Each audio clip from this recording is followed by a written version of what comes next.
Chapter 420. In Duque's plan, Wuxia was not supposed to appear here. Wuxia's early return to her family to meet Duke Barov was actually to pave the way for Duque to meet with the Duke. Duke Barov was a family supremacist.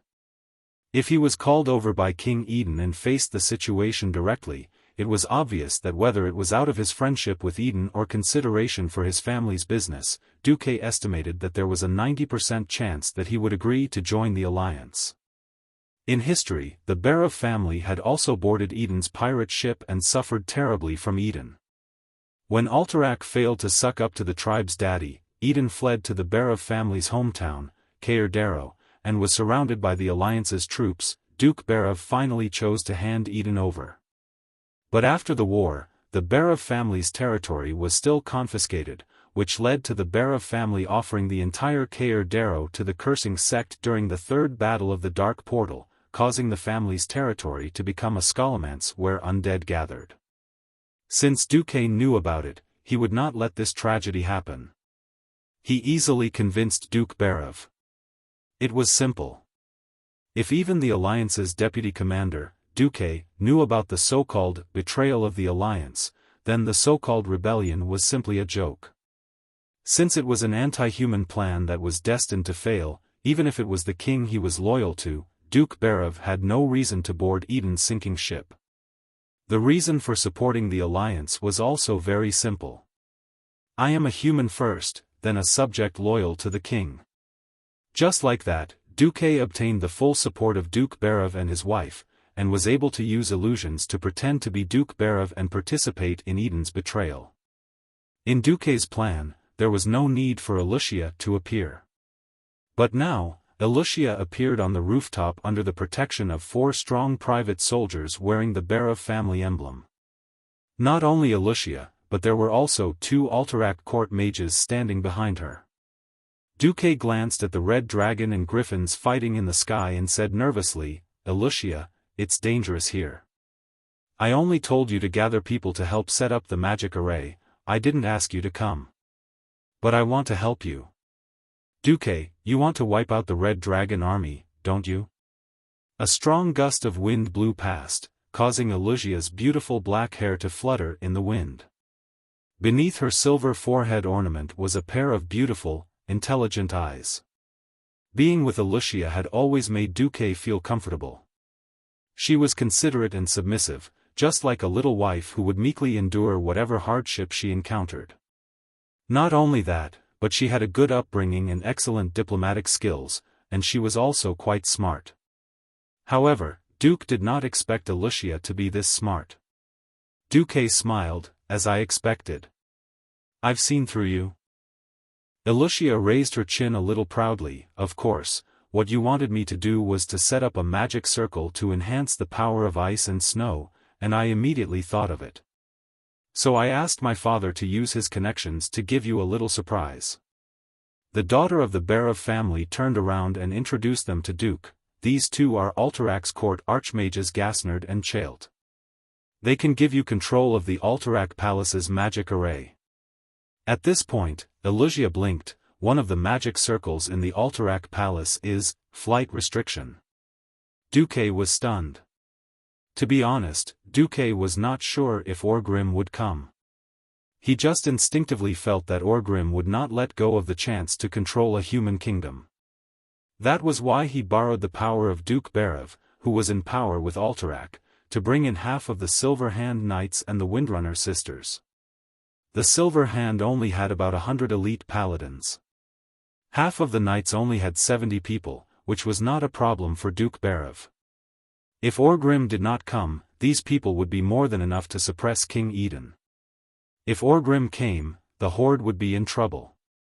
Since Orgrim liked to use dragoons as cover, Duque hoped to change the ratio of air forces between the 2 sides. The Griffin Knights of the Wildhammer dwarves were strong, but they should be used in better ways than to fight the Red Dragons. So, Duque secretly asked Wuxia to arrange a magic array at the top of the palace. But Duque only wanted to deal a heavy blow to the Red Dragon army, not wipe them out. He knew his own strength. It was too difficult to wipe out hundreds of red dragons with the power of a Morning Star wizard. Luxia had just told him that even Eden's most trusted court wizard was from the Bara family, and that he could control the magic array in the palace to set up a no-fly zone. Then there was hope. A wave of ecstasy welled up in Duque's heart. Duque was so excited that he could not control himself. He subconsciously hugged Luxia and patted her on the back. Ha ha ha. That's great. That's great. I'll kill you lizards this time. Luxia. You've done a great job. At first, Luxia was dumbfounded. She had never thought that Duque would be so happy that he hugged her. The next moment, a faint blush appeared on her elegant face. She said lightly, "Ugh, as long as you're happy, Duque." "Of course I'm happy." "Alright, it's dangerous here. Go to a safe place quickly, I'm going to play big." With that, the simple-minded Duque threw her aside and went to discuss some matters with the two court wizards. Luxia pursed her lips, her small hands gripping the hem of her wizard robe tightly before letting go. Duque is a man who does big things. With that, she did not plan to pester Duque. After bidding farewell to Duque, she tactfully retreated. A few minutes after Duque sent a magical message, Kudrin, who was fighting in the sky, finally received Duque's message. "What? Are you kidding?" "Of course I'm not kidding. Please, you're playing with fire with the lives of all the Wildhammer Griffin Knights and Griffins in the Eagle Nest Mountain." Kudrin almost cursed out loud, losing speed and altitude in an aerial battle. "That's suicide. And falling from this height won't kill those lizards. Who told you that I want to fight a simple aerial battle? I don't agree. Unless you have a better reason to convince me." As he spoke, Kudrin controlled Scarlet to make a maneuver that was similar to Engerman's spin. While Scarlet was spinning, Kudrin used Stormhammer to send an orc flying into the air. "Alright, I've told you, my trump card is," upon hearing that name, Kudrin's body trembled. "Alright, you've convinced me." Chapter 421. Compared to the one-sided battle in the palace, the battle in the sky had reached its climax.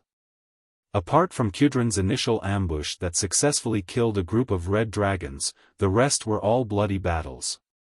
The sky was filled with Wildhammer Dwarf Griffin Knights and Red Dragon Knights. A few human Griffin Knights were only joining in the fray, surrounding and attacking the injured red dragons. Overall, it was still disadvantageous for the alliance. It was mainly due to the individual differences. Griffins were strong, but that was only in the eyes of humans and beastmen. When facing the red dragons, the Griffins were suppressed in almost every aspect: speed, strength, defense, and vitality. Only in terms of agility were the Griffins slightly superior.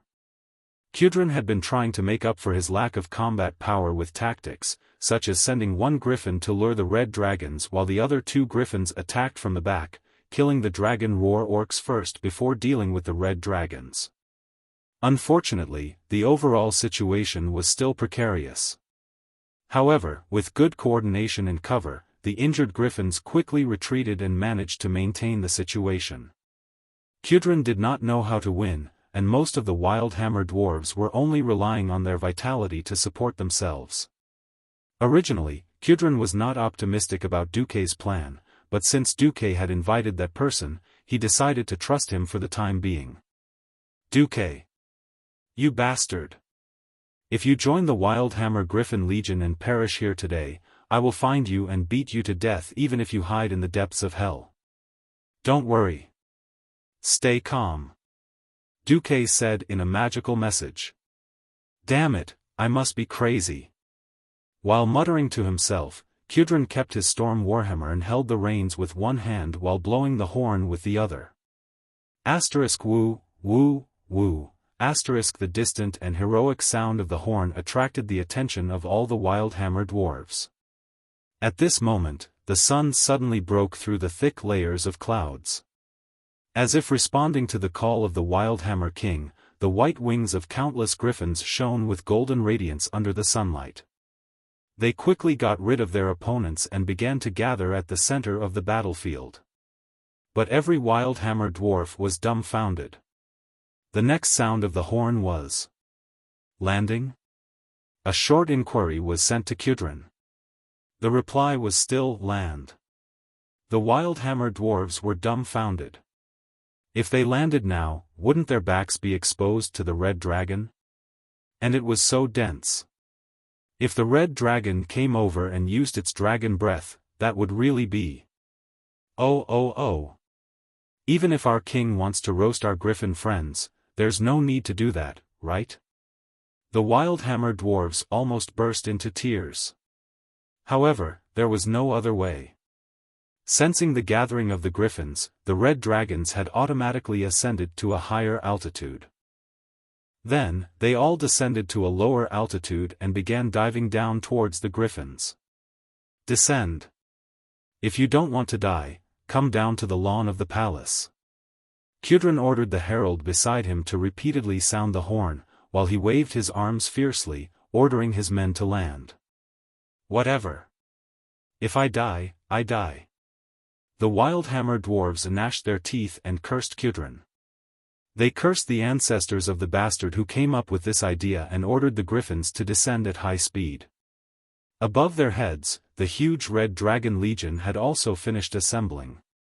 Nearly 300 dragons formed a terrifying dragon roar, forming a tsunami of sound that echoed in the clear sky. The dwarves turned their heads and saw the scene that covered the sky. As if they were under a spell, they were nailed to the backs of the griffins and could not move. Their eyes were filled with despair as they looked up at the sky. They were almost paralyzed. If it wasn't for the dwarves tying themselves to the back of the griffins to avoid being thrown down in the fierce aerial battle, perhaps the dwarves would have fallen like raindrops. A miracle happened. Almost at the moment when they descended to a height of 100 meters, every dwarf felt the change in the situation. They passed through a thin membrane that was almost invisible to the naked eye. It was freezing and cold. Almost every griffin and its knights shivered. This was a mage's ice barrier? They guessed right. Almost as soon as the last griffin passed through the shield, about 30 dragon breaths landed on the huge ice shield. When the blazing dragon's breath landed on the translucent ice barrier, a strange sizzling sound immediately rang out. It was a clash of heat and cold. The blazing flames evaporated the water on the barrier, and the cold counteracted the invasion of the heat. Amazing! Which breaking dawn great wizard had arrived? Or was this the magical defense system of the Alterac Palace? The dwarves who had already begun to descend handed the task to the griffins. They stared blankly at the hemispherical barrier that looked like a freshly peeled egg flickering under the bombardment of the dragon breaths, as if it would collapse at any moment, as if the flames of death would descend upon them at any moment. However, such a situation did not happen. It did not even deform. It only felt that the ice shards floating on the barrier were becoming denser. At this time, more than one Wildhammer dwarf saw Duque standing at the highest point of the castle where the palace was located. The deputy commander of the Alliance, the young man who had always been nicknamed the Miracle Man, was like a god descending to earth at this moment. Dozens of huge snowflakes were circling around him. Each hexagonal snowflake was as big as a basin, and they were circling around him in a specific trajectory. Thank you for your support. Kudrin. Leave the rest to me, Duque. Duque shouted in an extremely pretentious manner. In the next second, Duque stretched out his 5 fingers with a cold expression. A bluish-white magic rose from the soles of his feet, illuminating Duque's face. From the perspective of the Red Dragon cavalry, Duque was surrounded by a huge magic formation that was at least 30 meters in diameter. Zuluhid, who was commanding in the air, had a drastic change in expression. He shouted, "Not good. Run. Don't you think it's too late to escape now?" Duque sneered. A huge storm quickly formed at Duque's feet and spread rapidly. In the blink of an eye, the diameter of the storm was more than 300 meters. The griffins screamed in fear, trembling under the shocking power of this magic. But soon, they realized that they were already standing in the eye of the tornado, the safest place. There was nothing happening here. Instead, not far away, the icy wind that was as sharp as a knife was carrying pieces of ice crystals that were constantly spinning. With the swirling and the addition of a large amount of ice aura, these ice crystals quickly turned into huge round flakes, their sharp edges emitting a cold glint under the sun. Run! Run! Zuluhid, who was high up in the sky, ordered his subordinates to climb as fast as they could. But it was too late. A thick layer of frost had already formed on the surface of the dragon's wings. Although the dragons were not afraid of low temperatures, it was enough to reduce the frequency at which they flapped their wings, greatly reducing their climbing speed. In the next instant, the air seemed to have been sucked away. The giant dragon and its rider screamed in pain as they fell to the ground. What awaited them was a giant tornado of ice blades that kept spinning like a meat grinder. Chapter 422. Alterac Mountain was a very barren place. Apart from snow and rocks, there was almost nothing here. There were no specialties, no specialties. Even if there were some mines, how could they dig in such terrible weather? Perhaps the snowmen here were the only specialties. Alterac didn't have griffins, but King Eden was afraid of griffins descending upon his castle. Thus, he set up a flight restriction magic circle on the castle. It wasn't entirely correct to say that it was a flight restriction. This magic circle mainly removed some of the wind element and increased gravity. Normally speaking, if Duke wanted to make a name for himself in a magic array like this, he would have to extract the wind elements and use them to form an ice storm to kill his enemies. This was a complete paradox. But Duke did it.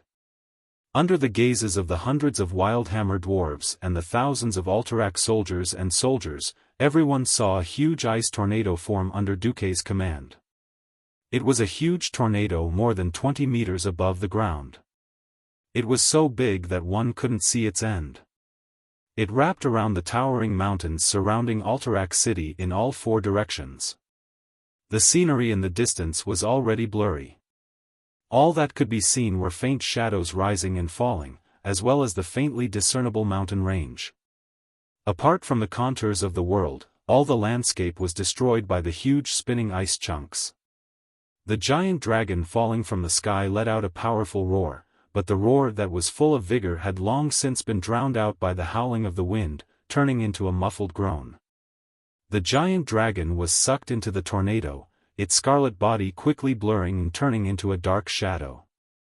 Just looking at the high-speed spinning made one dizzy, not to mention the terror of being caught in it. Bam! A huge bloody figure was embedded into the mountain to the north of Alterac City.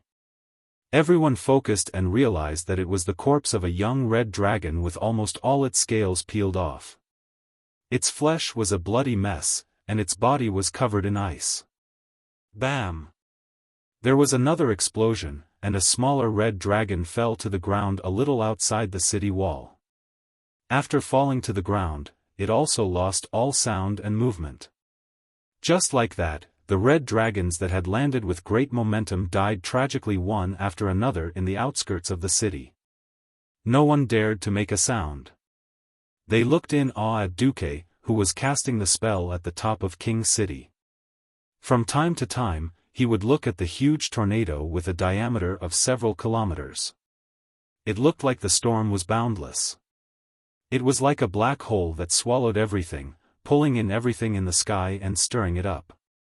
Alterac City was like a garbage dump below, but it was also like an isolated island in the middle of a storm. It was so small, which was why the storm was so wide and so powerful. The ferocious griffin was like a docile kitten, crawling on the ground, shivering. The Griffin Knights who had been through hundreds of battles took off their helmets and paid their utmost respect to the powerful mage who stood at the top of the castle. Everyone seemed to be standing on this safe island, quietly watching the performance of the apocalypse storm. Everyone had lost the ability to speak, silently watching everything. Those who were not familiar with Duque had the deepest respect for Duque. Those who were familiar with Duque were puzzled. Wasn't Duque just a morning star wizard? Even if he had the support of a magic formation, could he do something so ridiculous? In fact, Lucia, who was one floor down from the top floor, smiled wryly at the pair of clowns in front of her. Duque, you bastard, are you done yet? This old man can't hold on much longer. At the bottom of the staircase beside Duque's feet, an old man with a white beard, dressed in magnificent epic equipment that blinded all wizards, was cursing loudly. Just a little bit more. I'll be done after dealing with these 5. Duque seemed to be chanting, but he was actually replying. Bah! Just materials for 5 red dragons, this old man looks down on you. The white-bearded old wizard continued to curse, but at least he had some humanity and did not stop immediately. However, the light of the magic circuits that appeared on his body was gradually dimming. Tisk, it's not that I'm the scapegoat, but when you see the materials for a red dragon, a dog, pouncing on it like it's biting a bone. Duque had wanted to say that the dog ate sh*t, but he changed his words. Bastard! You still dare to anger me? Do you believe that I won't take a few more and leave? The white-haired old man continued to curse. Do you believe that when Alexstrasza comes after me in the future, I'll give you up first? I'll kill you first. Alright, come.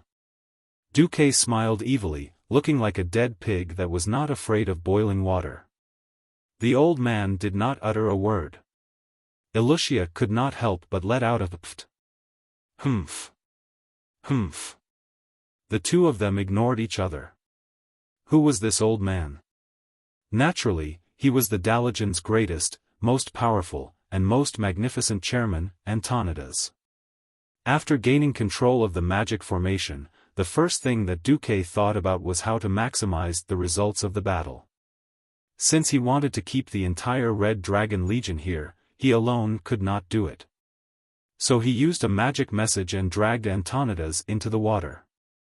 Dragons were fierce, but every part of a dragon's body was a treasure. Dragon scales could be made into armor, dragon tendons could be made into powerful siege weapons, dragon skin could be made into magic materials, dragon blood could be made into magic potions. The problem was that not many people in this world dared to slay dragons. That was because the dragon race was a clan, a nest. When the young were killed, the big ones came, and when the big ones were killed, the old ones came. The older they were, the more powerful they were. This was especially true for a large family like the Red Dragons, which had thousands of members. If the Red Dragons went all out, they had the power to flatten a country. So most adventurers and mages could only stare at the treasures the dragons had on them. For thousands of years, they had been waiting for a traitor to appear in the dragon clan. Well, actually, there were a few traitors, such as the Black Dragon clan. However, the Black Dragon clan was extremely arrogant, and they appeared and disappeared mysteriously. Who could catch them? This time, Duque directly proposed to Antonidas that he would slay a large number of dragons in his own name and split the profits with Antonidas. Antonidas could not refuse this temptation at all. Rumor had it that the Red Dragon Queen was being controlled, causing the Red Dragons to join the horde against the alliance. Who knew if Alexstrasza would come after him after she got out of trouble? Now that Duque had sworn that he would take care of the Red Dragon Queen, Antonidas's thoughts became active. In the end, he could not resist the temptation and was dragged down by Duque. The world only saw Duque's arrogance and dominance. Who would know that Antonidas, one of the only 2 Breaking Dawn mages in the world, was at Duque's feet helping him? Moreover, even their magic circuits were the same version. Chapter 423. The advantage of being a transmigrator was on full display at this moment. Knowing that Eden wasn't kind, Duque was able to stop the situation from worsening and turn defeat into victory. Knowing Alexstrasza's true situation, Duque wasn't afraid of the Red Dragon Queen's revenge. Having so many of the dragon race's descendants killed was a very sad thing.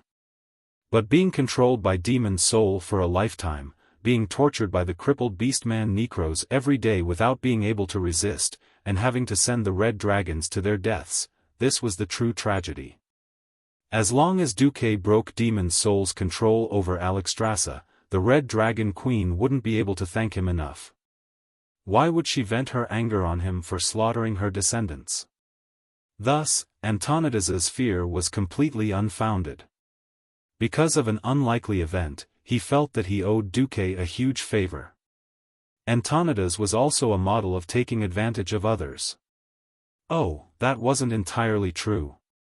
At the very least, the red dragon's scales and skin had earned him quite a bit. Of course, this didn't stop Duque from showing off. At the edge of Alterac City, Horde Chief Orgrim and his old comrades watched this scene in shock.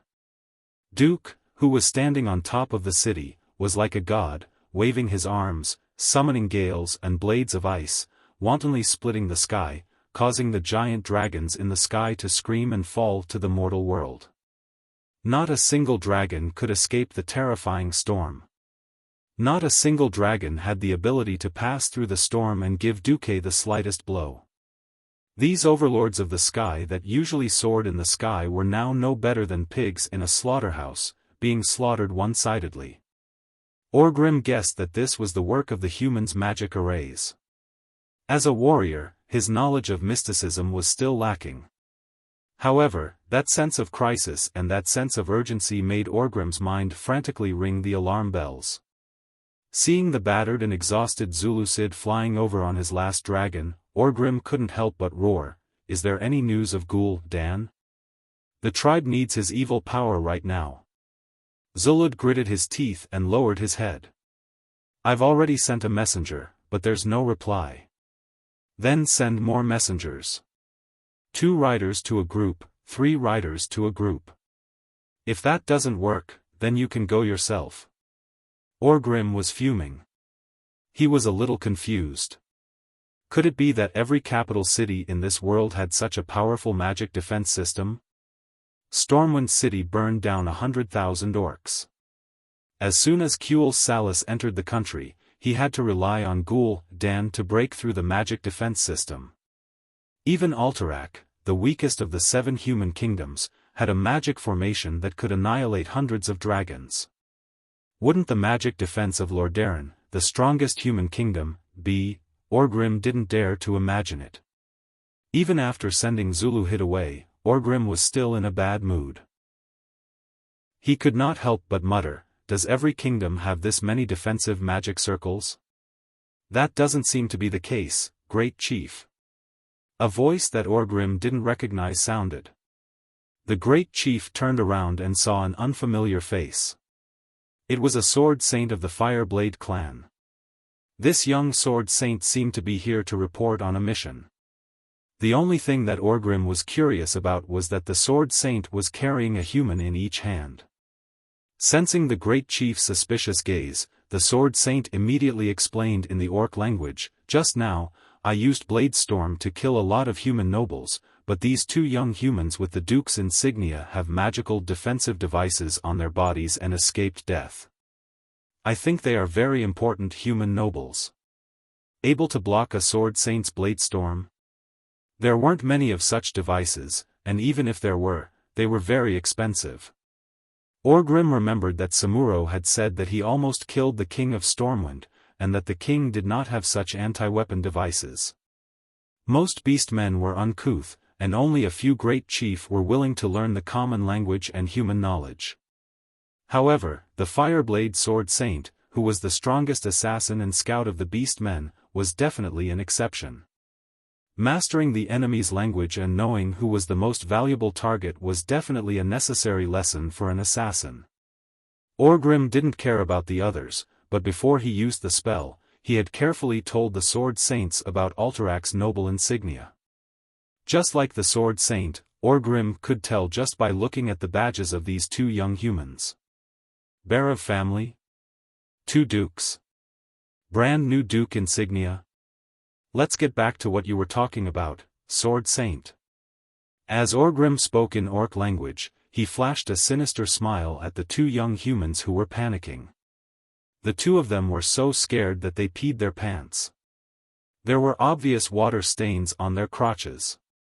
The Sword Saint didn't care at all and replied in orc language, I just casually asked them, and they swore that Alterac definitely doesn't have such a terrifying magic defense. Orgrim was overjoyed. He turned to the two of them and spoke in human language, I am the great chief of the Horde, Orgrim Doomhammer. The Horde's plan failed tonight, and I am very unhappy. Between the two of you, I'm only going to keep the most valuable one. The useless one will be the ogre's dinner. He purposely grinned, letting his sharp, crisscrossed fangs dangle in front of the two similar-looking fellows. In fact, to the two of them, he looked more like an ogre. I'll talk. I'll tell you everything I know. Don't eat me. The older one looked like he was about to cry. No. Listen to me, that useless Wilden doesn't know anything. Don't listen to Alex. Orgrim was annoyed. He roared and pointed at one of them, shut up. I'll ask, you answer. Orgrim asked as he led the dispirited chieftains. But as he asked, Orgrim's eyes lit up. Ha ha ha. The entire mountain path echoed with Orgrim's wild laughter. He patted Kilrog Deadeye's shoulder, we've found a treasure. Today is actually the Horde's lucky day. Orgrim didn't expect that what he couldn't accomplish with so many powerful chiefs would be accomplished by the two kids that were captured by the Sword Saint. These two young men weren't just any Tom, Dick, or Harry. They were the two precious sons of Duke Berev, Wilden Berev and Alex Berev. Chapter 424. As representatives of useless nobles with bloodline but no abilities, these two brothers could be said to have displayed their cowardice to the extreme. Historically, these two had always been at odds with each other. Even after their families were destroyed, they still wanted to kill each other. Even after they went to Draenor to open a lumber company, these two hated each other so much that they could not wait for each other to be destroyed so that they could take everything. History took a beautiful turn because of Duque. Duque never thought that these two brothers, who he thought were not worth his attention, would become the deciding factor in the war between the Alliance and the Horde. It was fine if these two brothers had no morals, but the key thing was that they knew a lot. From the geography of each country to their strength and military supplies, they actually knew everything. As the next generation of the Berev family, they were not young anymore. Duke Berev even trained them early and let them deal with family affairs. Alterac was the weakest country. Since they could not send too many soldiers, the Berev family mostly provided food and logistics to the countries of the Alliance to fulfill their obligations as members of the Alliance. Therefore, these two brothers actually knew most of the Alliance's military deployment and the situation around Lordaeron Mill Lake. After all, the three countries around Lordaeron Mill Lake were Lordaeron on the north coast, Dalagen on the south coast, and Alterac in the southeast. My information is absolutely accurate. I go to Lordaeron every year. Wilden shouted, trying to take credit. No. My internal information is correct. Alterac does not have such a strong magic defense system. Alex argued. Ha ha ha. There is nothing to argue about. Orgrim laughed and hugged the two brothers affectionately. He made a grand promise. As long as your information helps the Horde take down Alterac and Lordaeron, you will be the heroes of the Horde. Then you will be the heroes of the tribe, and you will receive the treatment of a tribal chief. I will also make one of you the king of the humans in the south and the other the king of the humans in the north. Really? Thank you, Chief. I will do my best. The two were so touched that they were about to cry. They did not even notice the strong smell of urine in their pants. The two were ambitious but brainless. They did not know that Orgrim's promise was a trap. he had to take it down first. Secondly, if all the humans on the continent were killed by the tribe, then what was the use of being the so-called king? Kilrog glanced at the two traitors and asked in the beastman language, "Are you really going to let them be kings?" Orgrim smiled. Why not? They had lost too many orc laborers. Someone has to make up for it. After the situation in Alterac calmed down, King Eden walked out of the basement under the protection of his guards. The tragic scene in front of him made him want to cry, but no tears came out. Dead. Dead. All dead. The hardcore nobles who supported him had all been turned into minced meat. Eden vomited at a glance. In his eyes, the incomparably beautiful and holy royal city was now in a state of devastation. There were destroyed houses everywhere, and the corpses of dragons and griffins that had fallen to the ground. When the orc chieftain broke out of the encirclement, there were only less than 10 of them, but they were chased and intercepted by half of the Silver Hand Knights, 4 elven rangers, and over 1,000 soldiers. Eden could not imagine how Orgrim would deal with him and his kingdom. Just the thought of Orgrim's ferocious fangs made Eden's legs tremble. Unfortunately, he could not turn back. Duque's appearance had blocked his last hope of turning to the tribe. Your Majesty, please restrain your grief. But the most important thing now is to evacuate the people. Since the main force of the tribe is not far from here, King Alterac will not be able to defend. Duque spoke as if it was a trivial matter. Wother and the others beside Duque also looked at Eden and his guards with disgust. Duke did not bother with Aiden. Although he was the Alliance's vice-commander, he was still not qualified to judge a king. That was something that could only be done after the other kings voted. Huss, please come here. We need to discuss how to fight this battle. Yes. General Huss's expression was complicated. The king he served was finished. As a human general, he had to carry out his duty for the survival of the human race. He knew that from this moment on, he and his soldiers would have to listen to this ridiculously young commander. Duque did not avoid this and brought Huss and Wother to Alterac's command center. Duke pointed at the shattered ridge where Alterac City was located. Traps are useless. Orgrim is not an idiot. I've already tricked him with magic traps twice, but I won't do it a third time. Moreover, the broken ridge is too small to defend against too many elites of the Horde. Orgrim won't send too many troops either, so what we need to do is to kill enough of the Horde and then retreat. On the other side, Duke Berev stood at the top of the castle, staring blankly at the mountains in the distance. Today was destined to be Alterac's day of suffering. Alterac did not turn to the tribe, but it was destined to suffer the flames of war. No matter what, King Eden would be nailed to the pillar of shame. Perhaps he would not be able to make a comeback for the next few centuries. The Berev family would not have it easy either. He had thought that with Duque's reminder, the Berev family would be able to jump out of the sinking ship that was Alterac. Duke Berev had thought of many possibilities, such as the Berev family completely breaking away from Alterac and turning to Stormwind, who actually controlled the Hillsbrad Hills. In any case, Hillsbrad was the Berev family's fief. It was just that the ruler had changed in name. Even if King Lang had to bear the shame of losing his capital, it would still be 1,000,000 times better than Eden, who had become a traitor. But now, everything was over. Because of the betrayal of the 2 unfilial sons, the only 2 successors of the Berev family were on the wrong boat. The Berev family could not avoid being nailed to the pillar of shame. Worst of all, an eyewitness told Duke Berev that his 2 sons had been kidnapped by the tribe's sword saint.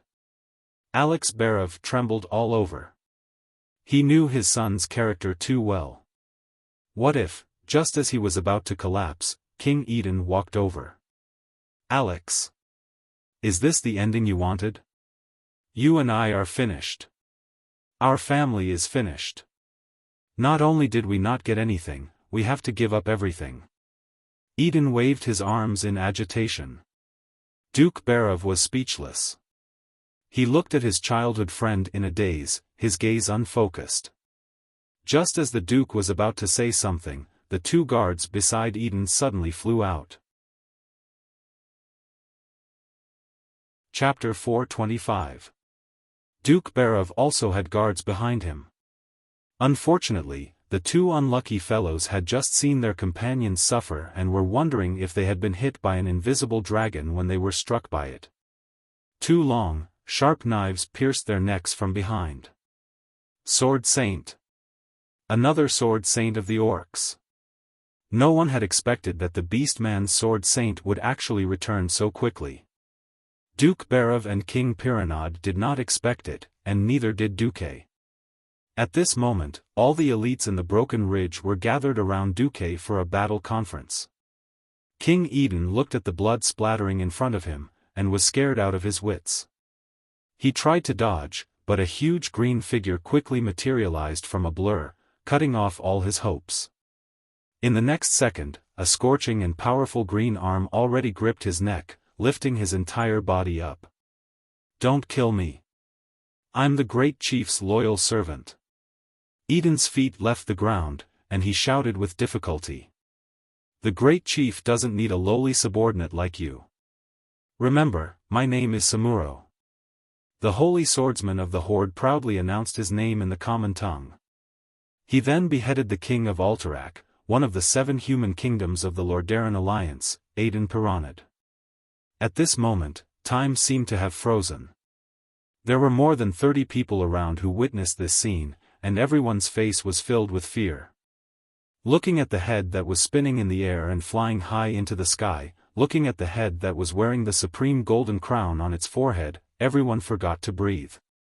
After their lungs exhaled the hot air, they could no longer inhale any fresh air.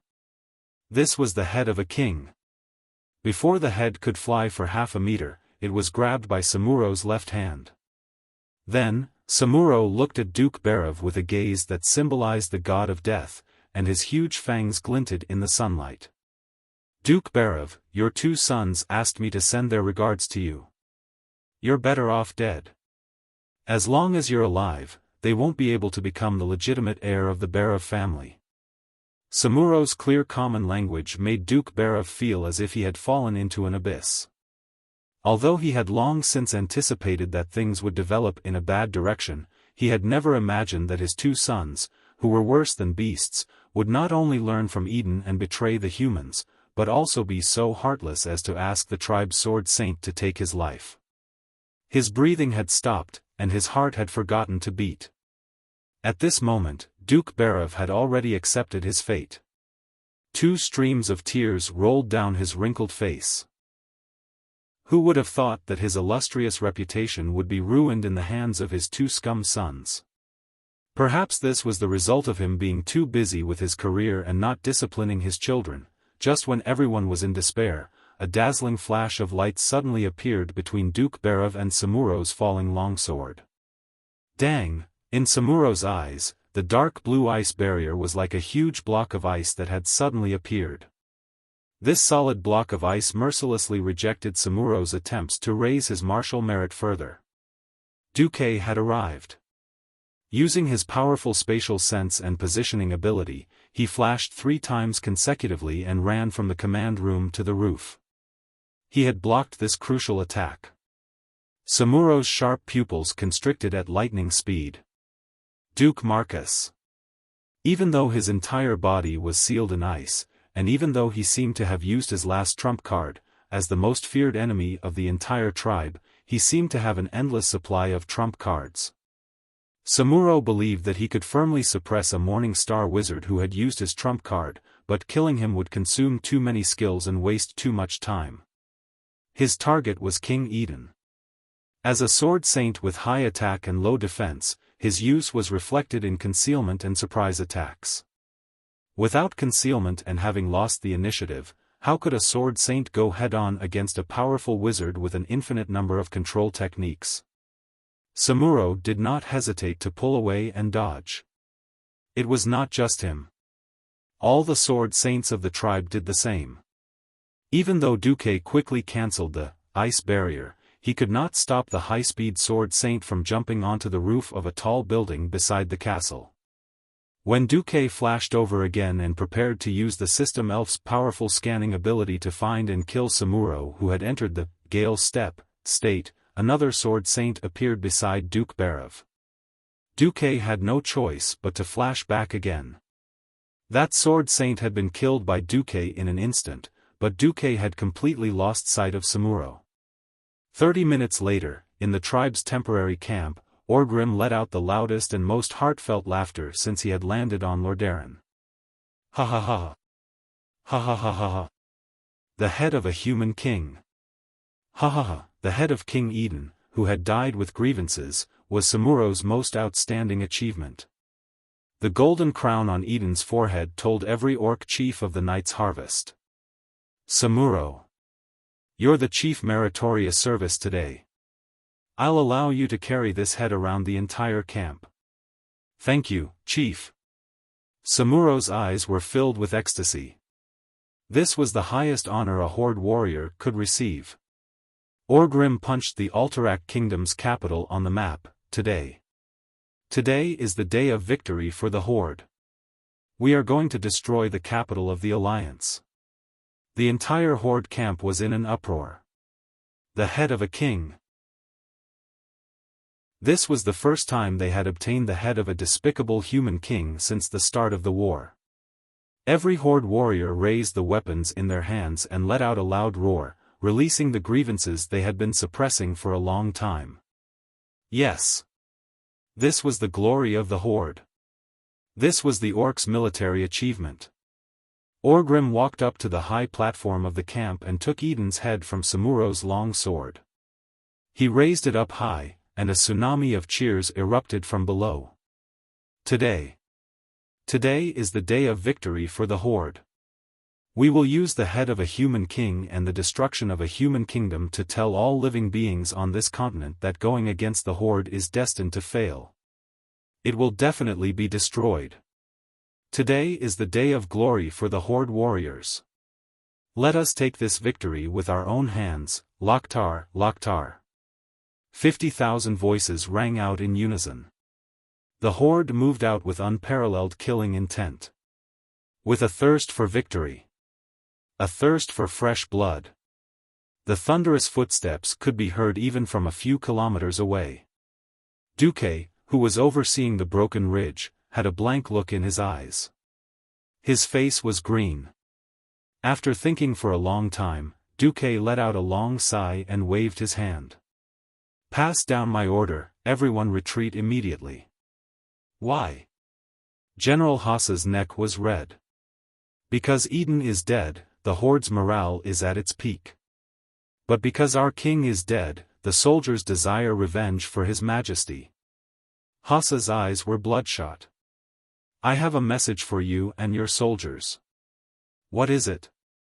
Keep the land, but lose the people. Keep the people, but lose the land, but recover. Duque said something that the people of Azeroth could not understand. On this day, the capital of the Alterac Kingdom fell. Chapter 426. The Alterac Kingdom was destroyed. Orgrim was smart enough to control the number of orcs that attacked. 3,000 people, half of them elites and half of them soldiers. More than 2,000 of them were orcs, many of them were trolls, and dozens of ogres. This was a number that tested Duque's mental fortitude. Duque had been using a high ratio of casualties, and Orgrim had noticed this. That was why Orgrim attacked with a force that was close to teasing Duque. Alterac's mountainous terrain was a natural barrier for humans, but not for the Horde. Duque only sent the Silver Hand Knights and the Windrunner Sisters to guard the rear, and did not defend to the death. Reality proved that Duque's decision was right. General Haas, who was not far from Duque, saw many trolls with white and blue skin climbing up the cliffs around the broken ridge. They were throwing spears at the Holy Knights from above. They are Frostmane trolls, a branch of the Frost Trolls. They have been active in the Bronzebeard Dwarves' Dan Molar. Now they seem to have been recruited by the Horde, Duque said calmly. He could almost imagine that if they defended to the death, the Holy Knights might be able to hold on, but the normal human warriors would definitely collapse under such a three-dimensional attack. Alterac did not have the protection of snow in the summer. After the Silver Hand Paladins retreated, the entire capital city was set ablaze. The warriors of the tribe roared loudly and wantonly celebrated the destruction and conquest. Humph! Duque's face twitched as he snorted coldly. He saw the orcs pulling out large amounts of frozen meat and other rations from the cellar. In the cold Alterac, there was frozen soil 2 meters below the ground. It was the best place to make an ice cellar. Most of the horde were people who did not mind meat. This batch of meat would obviously be a strong support for the horde in attacking Lordaeron. Duque could not help but sigh. Orgrim had succeeded in the end. Although the situation was not as bad as the original history, it was not much better. In the original timeline, the second battle of the Dark Portal had completely changed the fate of the Alterac kingdom and the Berev family. The treacherous King Eden surrendered to the Orc army and launched a counterattack against the Alliance army. They incited peasant riots in the areas controlled by the Alliance. The rebels repeatedly harassed the Dalajan troops around Hillsbrad, preventing them from supporting the Alliance forces fighting on other fronts. Very soon, the actions of the Alterac kingdom incurred the wrath of the Dalajan mages. The Dalajan swiftly and decisively dispatched an army to completely destroy the Alterac kingdom and raze it to the ground. This was the Alterac ruins in the future. 10 minutes later, Duque saw the Knights of the Silver Hand, who did not have many scars, and the Windrunner sisters, who were covered in sweat. Wather seemed a little dissatisfied. Deputy Commander-in-Chief, why did you send out the retreat signal so early? We can still kill more tribes. In Duque's eyes, Uther was not a qualified commander. His leadership was limited, and he did not see the big picture well enough. He was like the most perfect saint, spurring everyone to move forward with almost strict faith. Uther was indeed the most perfect flag, but not everyone was willing to live a more puritanical life than a Puritan. Most of the time, Duque only used Uther as a fierce general. Duque smiled faintly. This is not a good place for a decisive battle.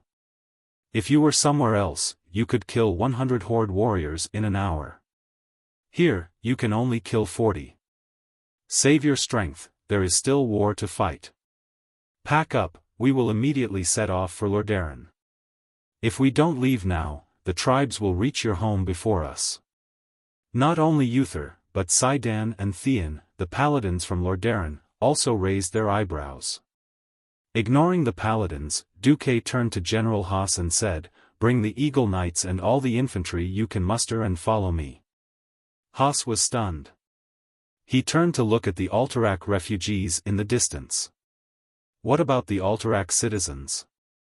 Leave them to the local garrison. What if the horde attacks them? Haas and the other Alterac generals were anxious. Duque's eyes sharpened. His sharp gaze reminded Haas of the eagles that were flying over the snowy mountains, about to pounce on the prey. I've been fighting with Orgrim for so long. Do you think I don't know what he's planning? Believe me, before Orgrim split up to attack the Broken Ridge, he had already led the majority of his troops to Lordaeron. Who knows, they might arrive even faster than we thought. Elusia's eyes were red as she silently stood behind Duque. She knew what Duque meant. Her 2 goddamn brothers were leading the way for the horde. With them leading the way, the main force of the horde would pass through the Alterac mountains at a terrifying speed. Duque had guessed correctly. Other than the 5,000 soldiers that Orgrim had sent to the rear, the rest of the main force had begun their rapid march in the afternoon. Just as the Berev brothers had said, the Alterac army had given up on these roads. Even if there were a few bunkers on the road, the Berev brothers would shout at them with the contract they got from King Eden, and the soldiers in the bunkers would quickly retreat. This was an era where information was scarce. Other than the commanders of the Alliance, the king, and the generals, no one had the right to receive magical messages. Most of the messages were delivered by horse. The subordinates of the lesser nobles did not know that their lord was dead, but after seeing his signature and seal, they quickly retreated from the bunkers. Orgrim was able to quickly lead his soldiers through these narrow checkpoints. He thought that the Berev brothers would be of some use, and he was pleased to find out that his thinking was correct. The road ahead was still very dangerous. The orcs and trolls did not mind climbing the mountains, but the ogres were much more troublesome. Without Gujar, their movements were much slower. For a stone path like this, as long as there were a few soldiers blocking the way, once the corpses piled up, the ogres would not be able to pass through. Orgrim was not willing to give up on the ogres, especially the twin-headed ogre warriors. So, he urged his army to quickly advance. He knew that once his army passed through the mountains, no one would be able to stop the horde's giant axe from cutting into the heart of the alliance. Once he succeeded, Grom Hellscream, who was trapped in the Silverpine forest, would be freed. Based on his understanding of humans, most of them would rather give up a large piece of land in order to gather all their forces to protect their capital. Chapter 427. The main force of the horde spent 2 days traversing the snow-covered mountains, descending west to the hilly region. Until now, the beast men had not seen a single human. Some of the warriors even grumbled that they had lost the chance to kill. However, the conquerors of the Alterac kingdom caught up from behind and triggered their nerves. Their great chieftain assured them that they would soon have that opportunity. Yes, they would have the chance. 3 days ago, when news of Alterac's destruction spread, Lordaeron, and even the entire alliance, had a heated argument. In the command tent of Lordaeron's front line between Silverpine Forest and Tirisful Glades, a noble general roared like a madman, "That kid in the vice-commander's seat is an idiot. We gave him 50,000 troops, but he still let the horde get under our noses." Mograine, who knew Duque the best, mocked him with clear disdain. "If you lead the army, you'll only give 50,000 to those barbaric green monsters. Retreat. Fail. Lose the capital. This is the second in the alliance to lose the capital. Who's next? Lordaeron? Ironforge or Riptide Keep? Are we competing to see who will fall faster? No, we must keep the initiative in the hands of the people of Lordaeron. Your Majesty, you should use your influence to take back the position of commander and vice-commander." Another duke jumped out and slammed the table, attracting everyone's attention. His suggestion was immediately echoed by many nobles. Bang! Bang! Bang! He slammed the table, and Mograine did the same. As one of the few nobles who was extremely powerful, Mograine was not inferior to anyone in terms of making noise. Watch your mouth. Duke Shade. Changing the commander will only cause more chaos. Mograine's exposed muscles bulged, his veins bulging. The 2 commanders you speak of have done a good job. Under their leadership, we killed 500,000 beast men. The only reason for this is that there are too many damned greenskins. The one called Santos did not give up. If His Majesty Menethil leads us, we can kill 1,000,000 orcs.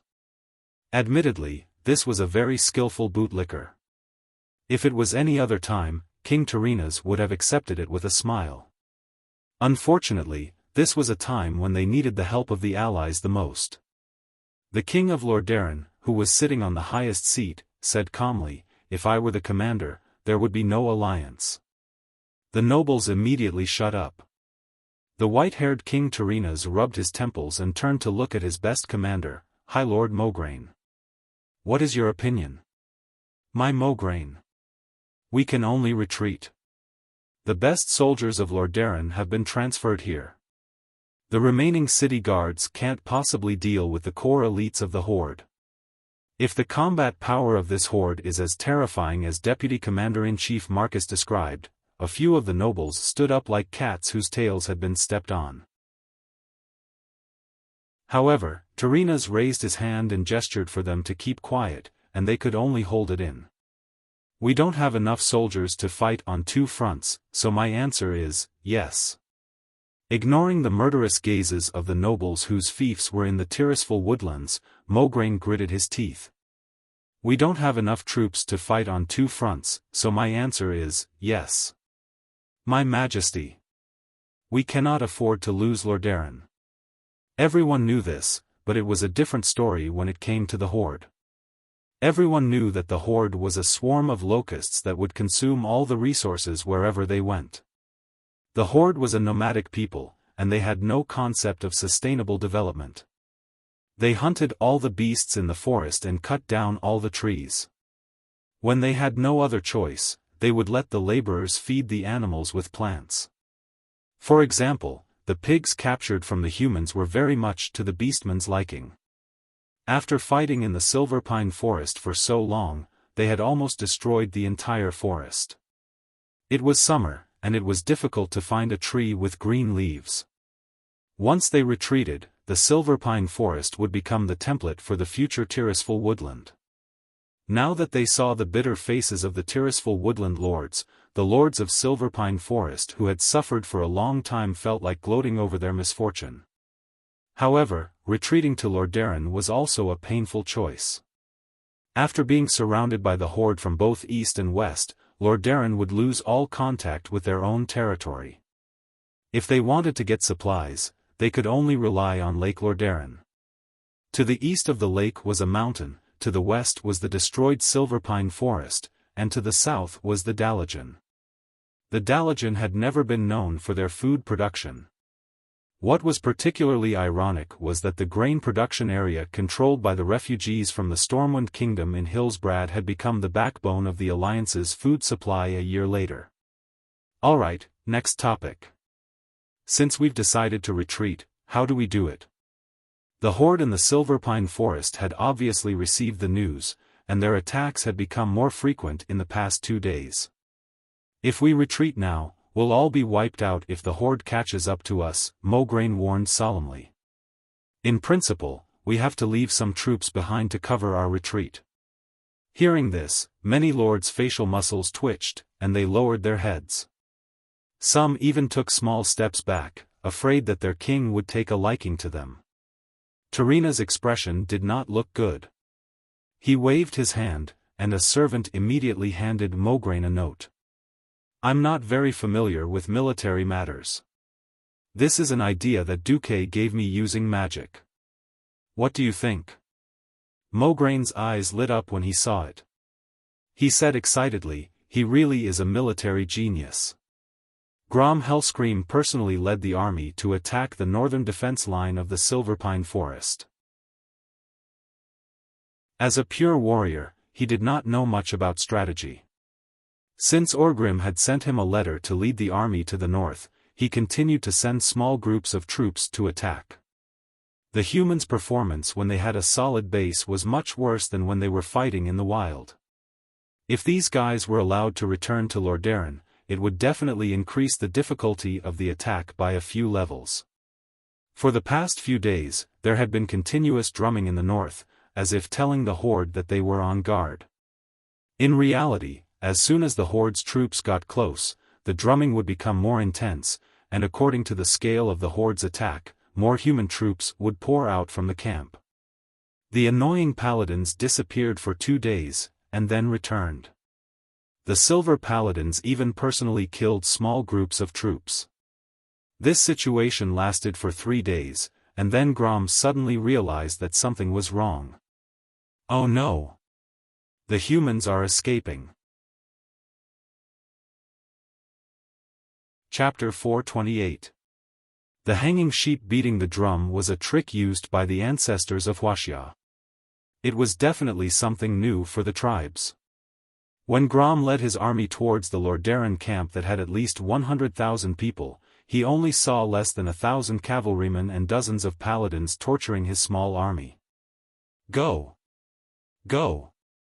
On the plains, those with 2 legs could never outrun those with 4 legs.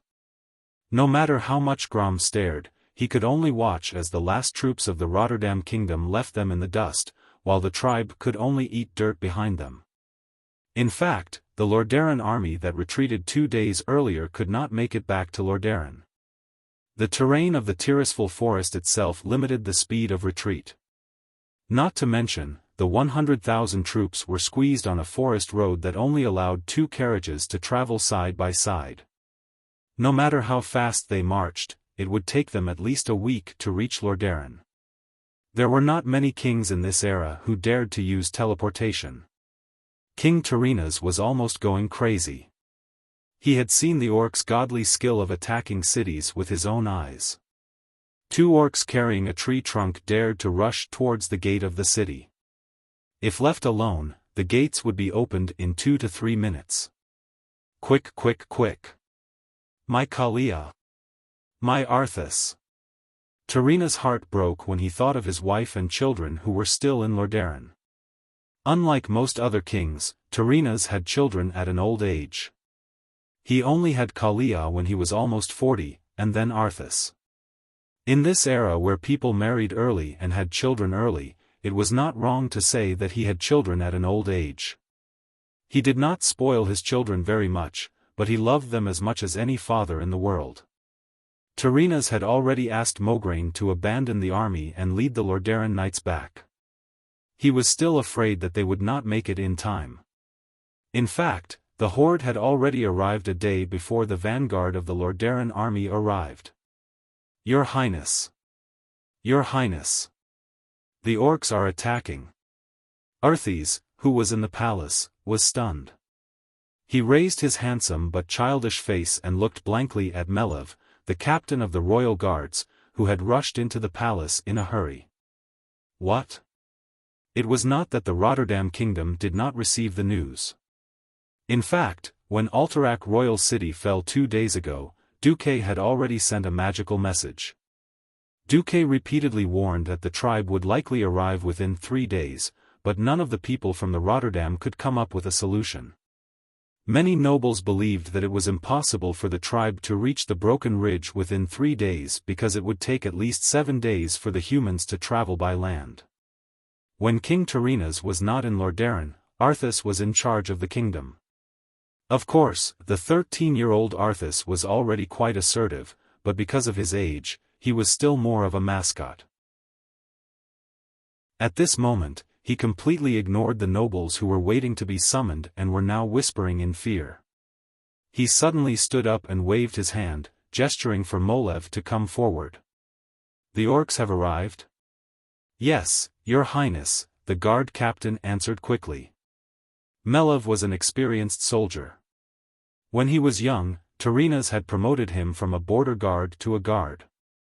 As time passed, he slowly rose to become the captain of the guards. Arthas knew him very well. Molev wasn't a coward. Right now, his face was pale and his body was trembling. They crossed the Alterac mountains earlier than expected. In fact, by the time I reported to Your Highness, they should have already advanced to the shores of Lordaeron Lake. Arthas quickly walked past the guard captain and strode out of the inner palace. He practically jogged with the guards through the hall, climbed up the spiral staircase of the nearest tower, and walked to the nearest balcony. The melodious sound of a piano could be heard.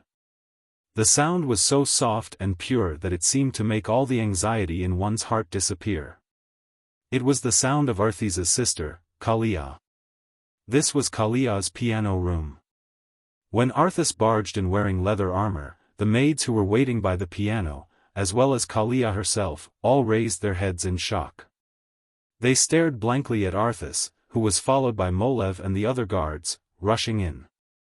Arthas? Princess Kalia asked tentatively. It's an emergency. Arthas waved his hand and quickly walked past them. Princess Kalia immediately realized the seriousness of the situation. She lifted her snow-white dress and trotted all the way to the balcony after Arthas. Then, she was stunned. The 2 siblings felt as if they were struck by lightning. There was a buzzing sound in their ears, and they could not hear anything. all other irrelevant things in their field of vision were filtered out. They stood there motionless, like marble statues. From the high east balcony, they could see the most beautiful scenery in the whole of Lordaeron. Nearby was the blue, sparkling Lordorel Lake that was as wide as the sea. In the distance, there was the endless, undulating Alterac Mountains like a barrier. At this moment, the scenery was still so breathtaking and majestic.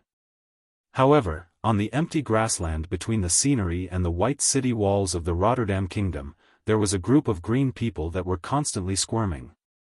This bright green torrent, which had nothing to do with nature, kept twisting and turning.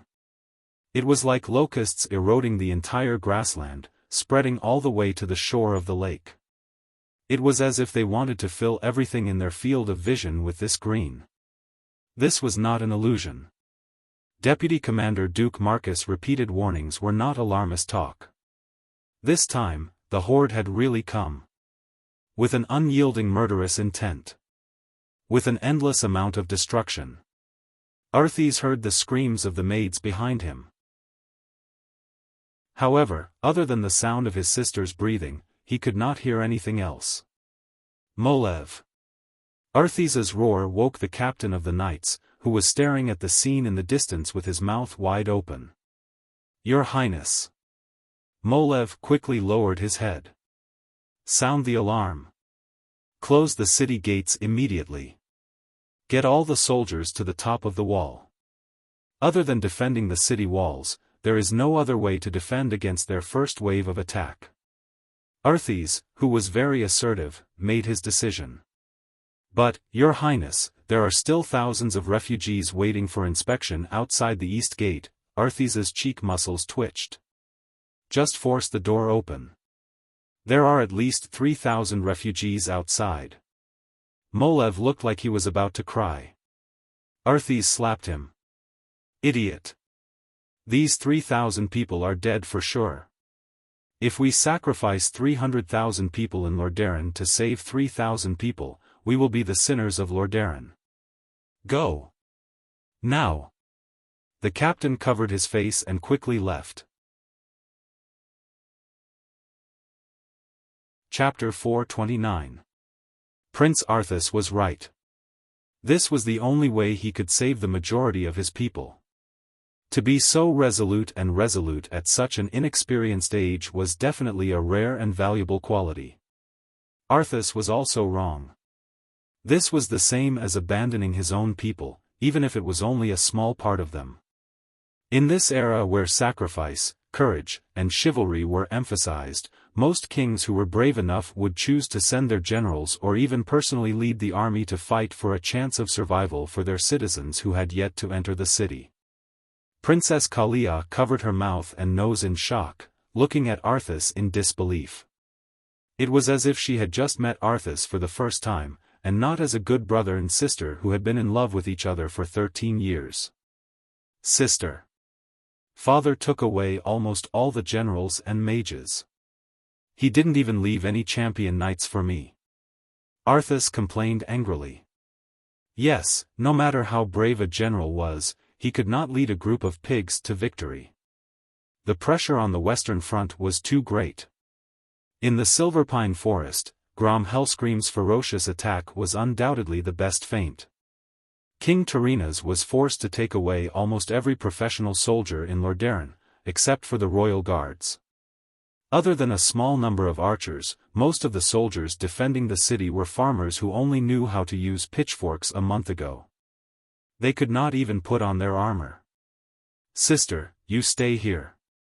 After saying this, Arthas left Kalia in a daze and walked down the tower. Molev followed closely behind. Molev.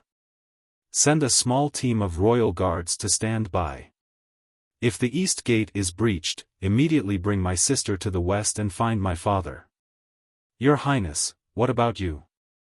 As long as the men of the Menethil family are not dead, no one can take Lordaeron away from us. Arthas's voice was sonorous. Send my order. Have all the generals on standby lead their troops to the east gate. Arthas quickly put on a slightly larger set of exquisite armor. This was a gift from his father, King Terenas, when he was 12 years old. The precocious young Arthas looked mighty and majestic, but that was all. His body hadn't fully grown yet, so he couldn't pick up the warhammer he wanted to use the most. He could only grit his teeth and pick up a large double-edged broadsword. When he rode his horse to the east gate under the escort of the guards, he was shocked to find that the gate was still open. A large number of citizens from the surrounding towns and villages of Rotterdam city had yet to enter the city. Because they were reluctant to part with their life's wealth, they became even more flustered when they heard the rumbling footsteps behind them. They desperately tried to squeeze into the narrow city gate with their belongings. Arthas grabbed the guard's breastplate. "I've given the order to close the gates immediately. Why didn't you close the door? Do you want to kill 300,000 citizens of Rotterdam?" The guard at the gate argued loudly, "But they are our neighbors and good friends. I know quite a few of them. Sister Mary, the traveling merchant Anon who always goes to the Silver Pine Forest. They're here." Molev exclaimed. Arthas followed the guard captain's finger and looked to the east. It was different from the view from the balcony of the tower. From this angle, he could first see a small forest a kilometer away, then the lake further away. At this moment, the fastest group of orcs had already rushed out of the small forest. The orcs were charging at a very fast speed. Although they were not as fast as the fastest horses, they were not much different from the full speed of a pack horse. Arthas grabbed the monocular from the hands of a general next to him, and he immediately saw a shocking scene. These green-skinned beasts had the same body size as the strongest humans. They had explosive muscles and huge beast-like heads. However, he couldn't see any large siege weapons, except for some heavy logs that he thought were giant warhammers, and some crudely made but shockingly long ladders. What shocked Arthas the most was that the height of these ladders matched the height of the city walls of Rotterdam. Other than that, what entered his vision were giant hammers, axes, and extremely blunt swords that humans couldn't wield. He was also sure that they definitely had iron hooks and ropes. They were unimaginably barbaric, but they had extraordinary intelligence. "Ah!" The people under the city gate screamed even louder. They crazily squeezed into the city gate, pushing and shoving each other. The more panicked they were, the more they squeezed into the city gate. The drawbridge of the moat was filled with people and animals pulling carts. Arthas's eyes almost popped out of his head when he saw a carriage overturned on the drawbridge. A horrifying scene appeared in his and the other guards' minds. In less than 10 minutes, those brutal green-skinned beasts would step over the corpses of these idiots who wanted to squeeze into the city. They would rush into Rotterdam through the city gate that was wide open because of these guys, turning the entire city into a sea of fire and pushing 300,000 people into hell. "Shoot! Shoot at those mobs!" Arthas's fierce shout was like that of a devil. "But, those are our brothers and sisters," the guard at the city gate shouted. He looked like he was about to cry. The next moment, his voice stopped abruptly. He had never imagined that his head would be cut off by the most respected Prince Arthas with a single strike. At least 100 people witnessed this scene, and each of them was so shocked that their mouths were wide open, unable to close. "Bastard! For the safety of 300,000 people. In the name of Arthas Menethil, I order you all to shoot. Otherwise, all of you will die with these mobs." The thunderous shout finally woke up the stunned archers. They gritted their teeth with tears in their eyes and started shooting. The citizens of Rotterdam who were rushing into the city cried even louder. They would never imagine the scene of their own country's soldiers shooting at them even in their nightmares. Almost instantly, there was not a single living creature on the entire drawbridge. The citizens near the moat beside the drawbridge screamed in fear and scrambled to escape from this land of death. "Shoot anyone who dares to go near the drawbridge." Arthas shouted with tears in his eyes, "Melev, take some people and push everything on the drawbridge into the moat. Then, raise the drawbridge as fast as possible. Melev did as he was told. They pulled every single citizen who was still in shock into the city and pushed most of the corpses and debris into the moat. However, an overturned carriage was firmly pinned down on the drawbridge. It was a carriage that carried food. The 2 horses were already dead. However, the dead horses' corpses and the food that was tied up too well were at least 2 tons heavy. It was not something that could be solved by manpower. In the past, such a situation would take a long time. Now, it was almost impossible to solve it in less than 10 minutes. Chapter 430. In the distance, Orgrim was overjoyed at the sight. Ancestors above! Attack that gate! The great chief's voice inspired every beast-man around him. The beast-men who did not participate in the destruction of Alterac shouted loudly. The great chief had promised that they would have the chance to kill and destroy. Now, it was time for the great chief to fulfill his promise. The beast-man warriors seemed to be on steroids. Their footsteps quickened as they charged forward. On the other side, Arthas was distraught. Some sharp-eyed archers saw to him that the orcs were carrying some crude, pre-made bridges to cross the moat. This kind of preparation was very different from what he knew of the beast-men. Furthermore, those huge wooden bridges were not something that humans could carry. But in his field of vision, there were only 2 beast-men carrying these wooden bridges. The most unimaginable thing was that these beast-men were actually wearing thick iron armor. What kind of terrifying power was this? From the tower, the beast-men looked like ants swarming across the empty space. They quickly rushed across the empty space and approached the city walls. Arthas was shocked by the sheer number of them. These brutal beasts killed more than 2,000 people who were still lingering outside the moat in front of the Lordaeron guards as if they were cutting melons and vegetables. No, some people looked at the beast-men with hatred, while others secretly glanced at Prince Arthas. Arthas did not notice, because the beast-men had already filled his eyes. Now, from the nearest point of his field of vision to the far distance, to the grasslands and groves by the edge of Lordermere Lake, to the valley where the cliffs of the mountains split open, he saw a dense crowd of orcs. His dream of waiting for his father to lead the army back was shattered. The horde was already there. They filled the valley and surrounded the city. Now the whole city looked like a dead leaf on a tree in autumn, about to fall. In the magic transmission mirror, Arthas had seen how the beast-men treated the fallen shattered ridge. He did not want that scene to happen again. The young prince worked hard. He had initially ordered the ballistae to shoot at the beast-men, but the effect was terrible. If it was a human army that was lined up neatly, one shot from a ballista could kill at least 10 people. The orcs who were charging in a scattered manner were clearly the bane of ballistae, which dealt high single-target damage but did not have large AoE attacks.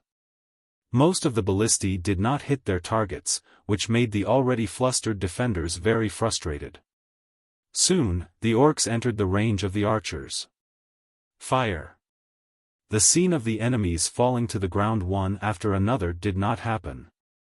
These terrifying monsters were wearing armor that was thicker than that of humans.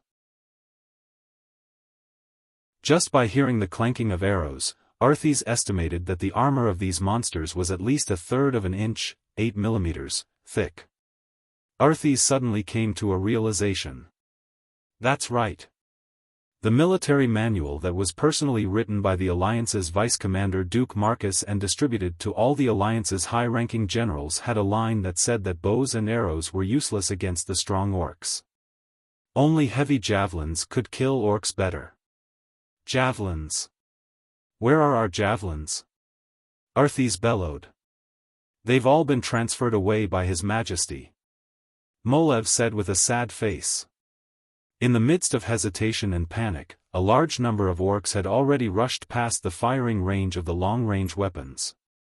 Thousands of orcs threw crude wooden bridges onto the moat, and some orcs who could not wait any longer even began to cross the river. Arthas' heart sank. It was midsummer, and because of the temperature, the water level of the entire Lordamir Lake had dropped. The water level of the moat that connected to Lordamir Lake had also dropped. It was only about 2 meters deep. To most humans, this was a disaster. But for the huge and burly orcs, who were over 7 feet, 1 m, tall, it was a depth that they could easily cross. He did not know why the orcs were so confident that they could directly jump into the water, but it was obvious that the orcs had planned this beforehand, and they had succeeded. The orcs either rushed over the bridge or crossed the river with crude shields to protect their heads. The orcs began to use huge wooden ladders to climb the city wall. Because the wooden ladders were generally too heavy and had barbs, the defenders could not push them away at all. The gate can't hold on any longer. A scream made Arthas tremble. Only 4 orcs rushed over the suspension bridge, and they used huge logs as battering rams to violently attack the gate. The gorgeous white gate seemed to be on the verge of collapse. If the huge gate had not been well covered with iron sheets, the huge impact alone would have been enough to blow the gate open. From this angle, Arthas could not see the whole thing clearly, but he could hear the sound of wood cracking and metal twisting. Arthas knew that the gate would not be able to hold on for long. The Prince of Lordamir shook his head frantically, trying to put the shouts behind him. He was distraught. More than 1 orc had climbed up the city wall not far from the archer tower he was standing on. He immediately realized that if he did not leave quickly, when the surrounding city walls were all occupied by orcs, he would be surrounded and killed in this archer tower. Molev obviously realized this as well. He waved his hand, and the royal guards rushed down the spiral ladder to open a path for Arthas. The result was not good. In just a short 10 seconds, Arthas had already heard the screams of at least 7 people before they died. "Your Highness, hurry up and leave." Molev's voice came from below. Arthas quickly swung his legs. The metal leg armor made his steps a little heavy, but he maintained his balance well. The scene in front of him suddenly brightened. He came out of the narrow staircase door of the archer tower, and the terrible sound of fierce fighting suddenly rushed towards him. This sound was completely different from the sound of the archer tower, which was 2 or 3 stories higher than the city walls. Arthas was stunned for a moment. A second later, he immediately discovered that there was a burly green-skinned orc waving a warhammer at him. His mouth was wide open, revealing his sharp fangs. He waved his heavy warhammer. Arthas had no choice but to swing his sword to meet the orc's sledgehammer. Bang! After a muffled sound of metal and wood colliding, the prince was sent flying. He hit the battlements, and saw stars. He painfully realized that he was not an adult warrior. Even though he had a burly body that far surpassed his peers and trained himself strictly, his muscles were still not perfect. His strength was still not at its peak. "Your Highness." Molev rushed out like lightning, stabbing the orc who tried to attack Arthas with his spear. At this moment, every single person from Rotterdam heard the roar of the city gate collapsing. Chapter 431. The moment Arthas stood on the city wall again, he felt the heavy impact. The vibration made his teeth chatter, and his arm armor hit his leg armor, producing a clear knocking sound. Even the battlements beside him were shaking. Although it was not a good thing to let the orcs cross the city wall and enter the city, it was better to let the orcs climb the city wall than to let them pass through the city gate quickly. At least the guards on the city wall had not given up.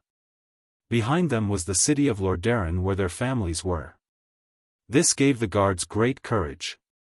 Under the command of the low-ranking officers, they used their spears to kill the orcs even though their hands were trembling. If there is no way to form a tight formation to fight against the orcs, then for the unskilled recruits, using spears will at least have a better chance of killing the orcs than using swords and shields. Yes.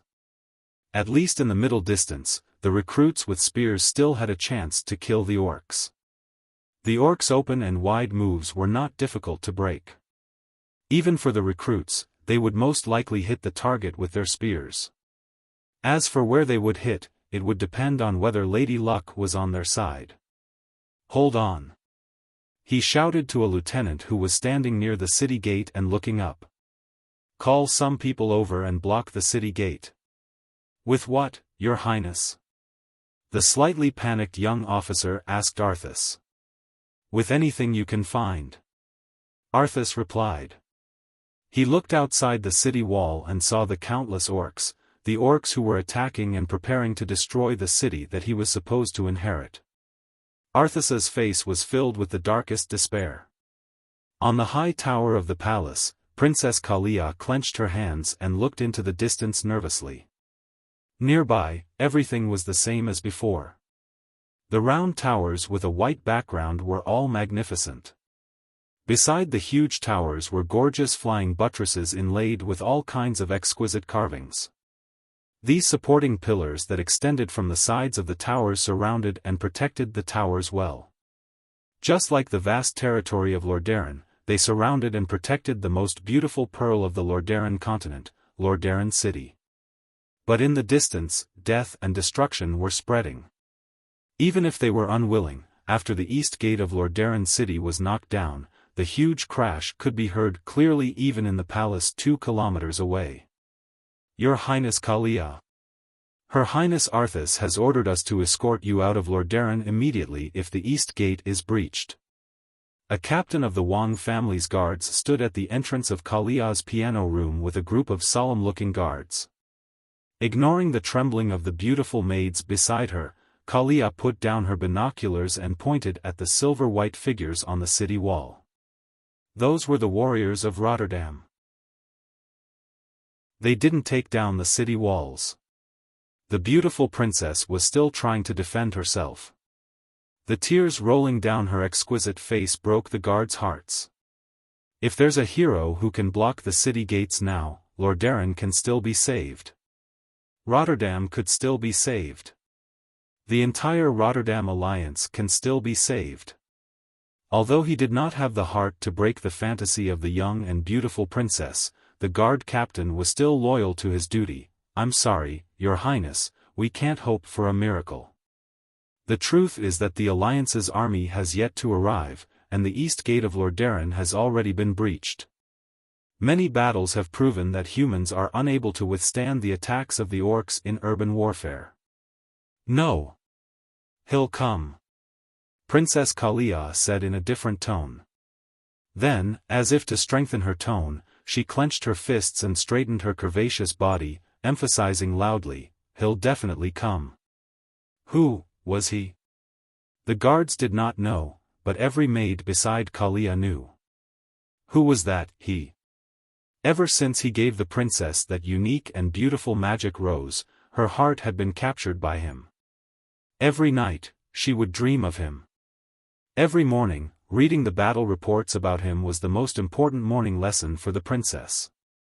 Every time she saw how he wiped out so many orcs with his brilliance, and every time she saw how he brought a powerful ally to the alliance, the princess's face would blush like a young girl in love. That's right.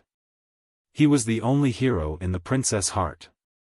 The young hero who captured her heart, saved countless people, and led the entire alliance, and even the entire human race to victory, Duke Marcus. The guard captain continued to persuade her, "Your Highness. The Horde's attack was too fast, and Alterac was defeated too quickly. They couldn't even form a decent line of defense. Sir Marcus is not a god. He can't create so many troops out of thin air to save Lordaeron. His Majesty's vanguard will take at least a day to arrive. No, he'll come. Even if he's alone, he'll come. He's the hero of the Alliance. He's saved countless people who were persecuted by the Horde. He'll definitely come to save Lordaeron, save." Kalia wanted to say, "Save me," but when the words came to her mouth, she suddenly realized that there was nothing between her and Duque. Ever since that meeting, the two of them had not communicated at all. And what made her even more depressed was that Duque seemed to be infatuated with a female High Elf Ranger General. The captain seemed to want to say something, but was interrupted by Kalia. Say no more. My brother is still fighting on the city wall. I won't run away alone. If destruction is the fate of Lordaeron, the fate of the Menethil royal family, then I will accept it calmly. After Kalia finished speaking in one breath, she bit her lip hard, her beautiful blue eyes staring into the distance, quietly waiting for a miracle to happen. Everyone could see that Princess Kalia was close to being possessed. She was madly infatuated with Duque, who had a halo of miracles. That absolute obsession had sublimated into a kind of blind obedience, a kind of faith. This kind of fanatic behavior was the biggest headache for the guards. The guard captain suddenly pointed at the black dot in the distant sky. Excuse me. Your Highness. Even if we have to tie you up, we will send you safely away. Look, the Horde's wyverns are almost here. When they arrive, we have no confidence in sending you away. Kalia suddenly shouted, and everyone could hear the ecstasy in her voice. No, open your eyes. Those are griffins. Not wyverns. Can't you tell the difference between red and white? The guard captain looked in shock at the black dot that covered the southeast lakeside and rushed towards them at high speed. A few seconds ago, it was still a black dot, but a few seconds later, he could see faint white wings vibrating. Yes. It was indeed a griffin. The Horde's wyverns were all red dragons, and there were no white-winged flying mounts. They really came? At this most critical moment? Chapter 432. The city could not be defended. Without reinforcements, they could only unleash 50% of their 100 combat power unless they were destined to be massacred. However, it was different with reinforcements. They could unleash 200% of their combat power. Duque was here. He really came. With an army of nearly 1,000 griffins. Before the griffins arrived, Duque moved. A series of flashing lights appeared in the air. The lights were so short and continuous that they left a long and huge arc in people's eyes. It went straight from the sky to the east gate of Rotterdam. At this moment, when Rotterdam, the core of the alliance, was about to fall, Duque arrived. There was a loud sound in the sky, and Duque made his appearance. The water elements in the air were gathering at a high speed, and the water in the moat was rising. Under the gaze of tens of thousands of orc and human warriors, Duque gathered a large amount of water and poured it into the entire city gate in just a few seconds. In just an instant, the city gate that was already open was completely blocked by a huge block of ice. Orgrim. Have you asked for my permission before attacking Rotterdam? A loud shout, amplified by magic, penetrated the entire orc formation and reached far away. Standing proudly on the city wall, Duque's mage robe fluttered in the bloody wind. His iconic hand of magic covered the entire sky above the east gate, and countless tricolored frostfire arcane missiles rained down on every orc's head. The soldiers of Rotterdam were often fighting a bloody battle just a moment ago, but in the next instant, they were shocked to find that the fierce and powerful enemies in front of them had already been blasted in half by a terrifyingly accurate magic spell.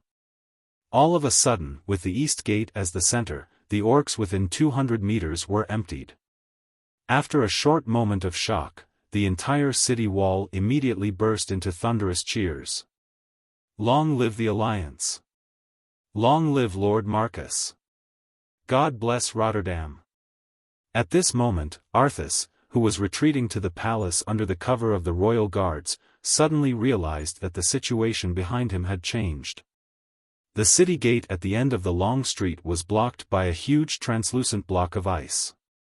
Arthas turned around just in time to see the horde that had just charged into the city being instantly killed by a gorgeous magic.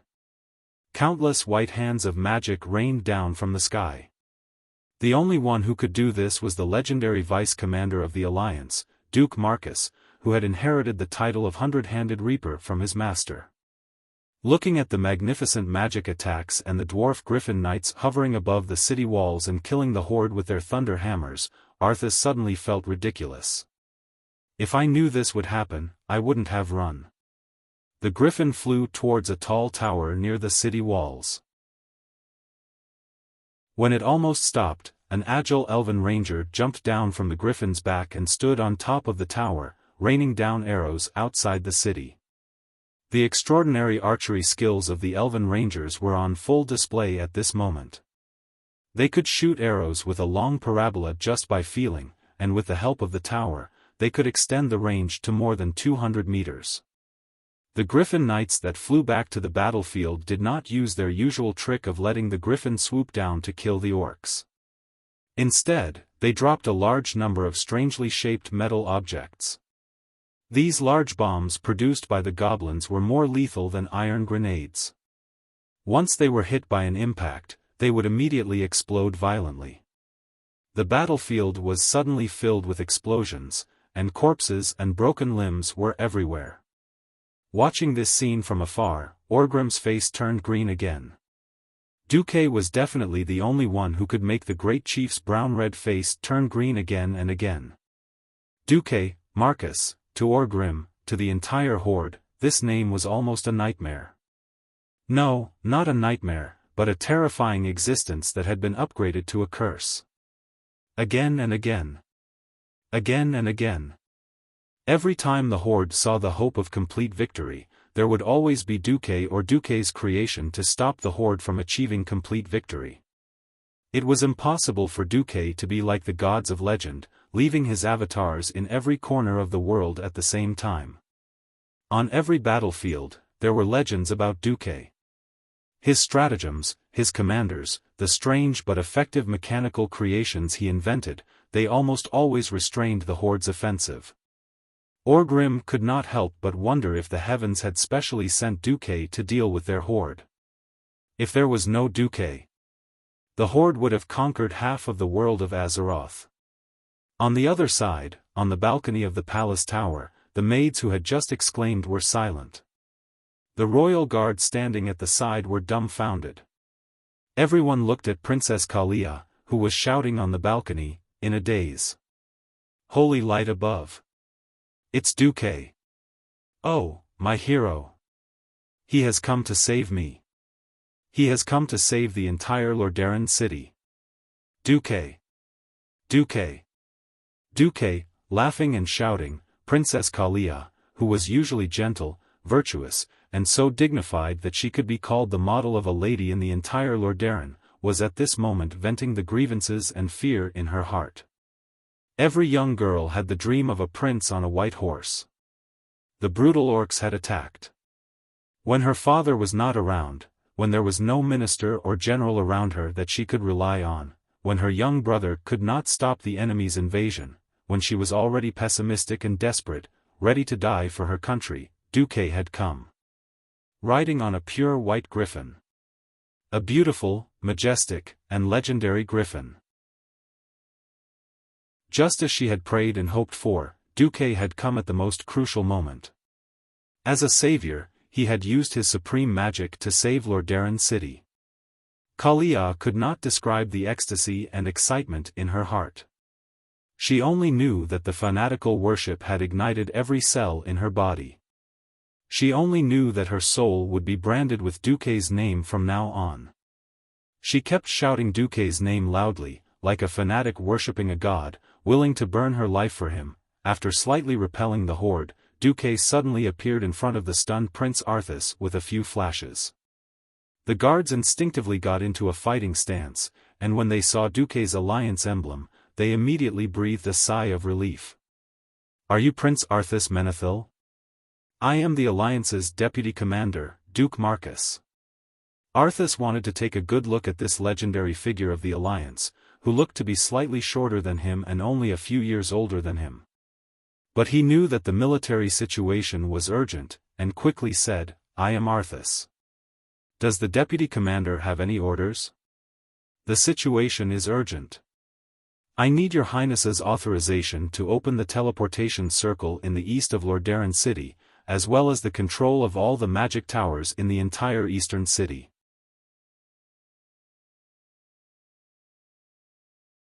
Chapter 433.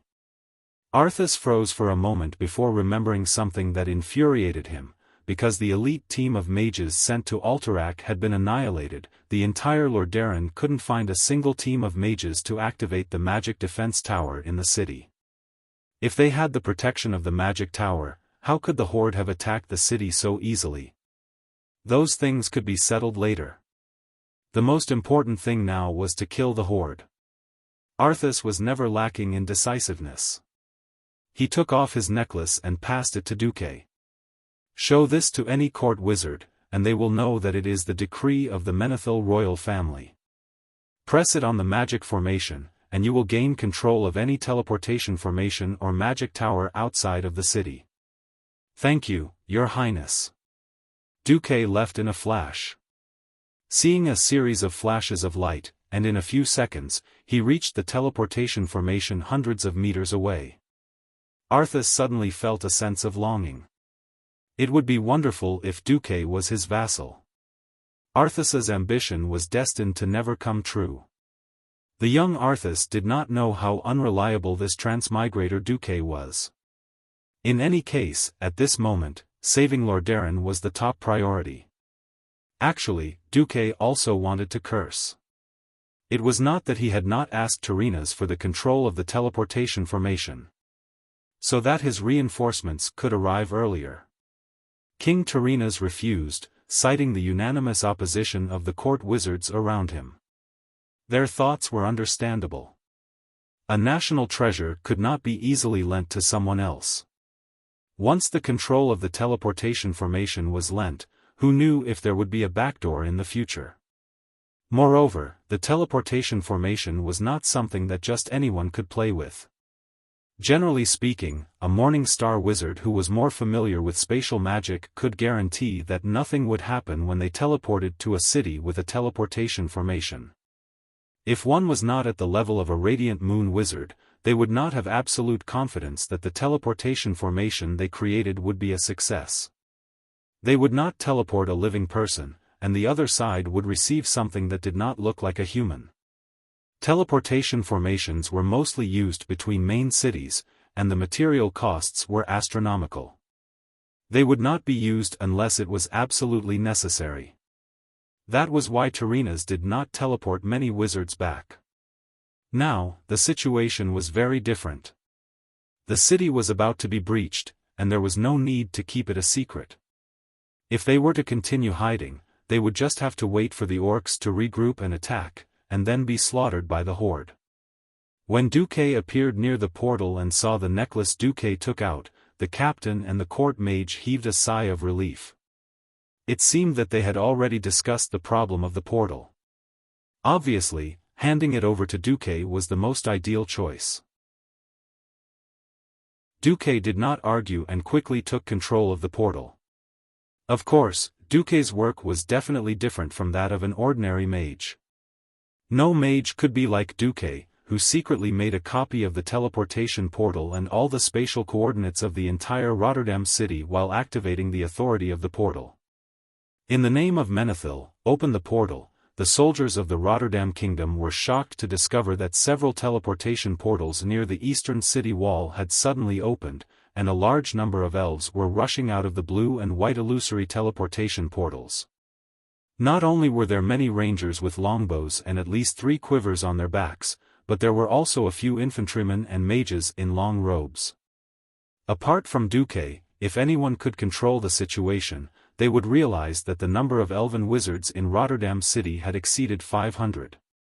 The organization of high elven wizards was completely different from that of human wizards.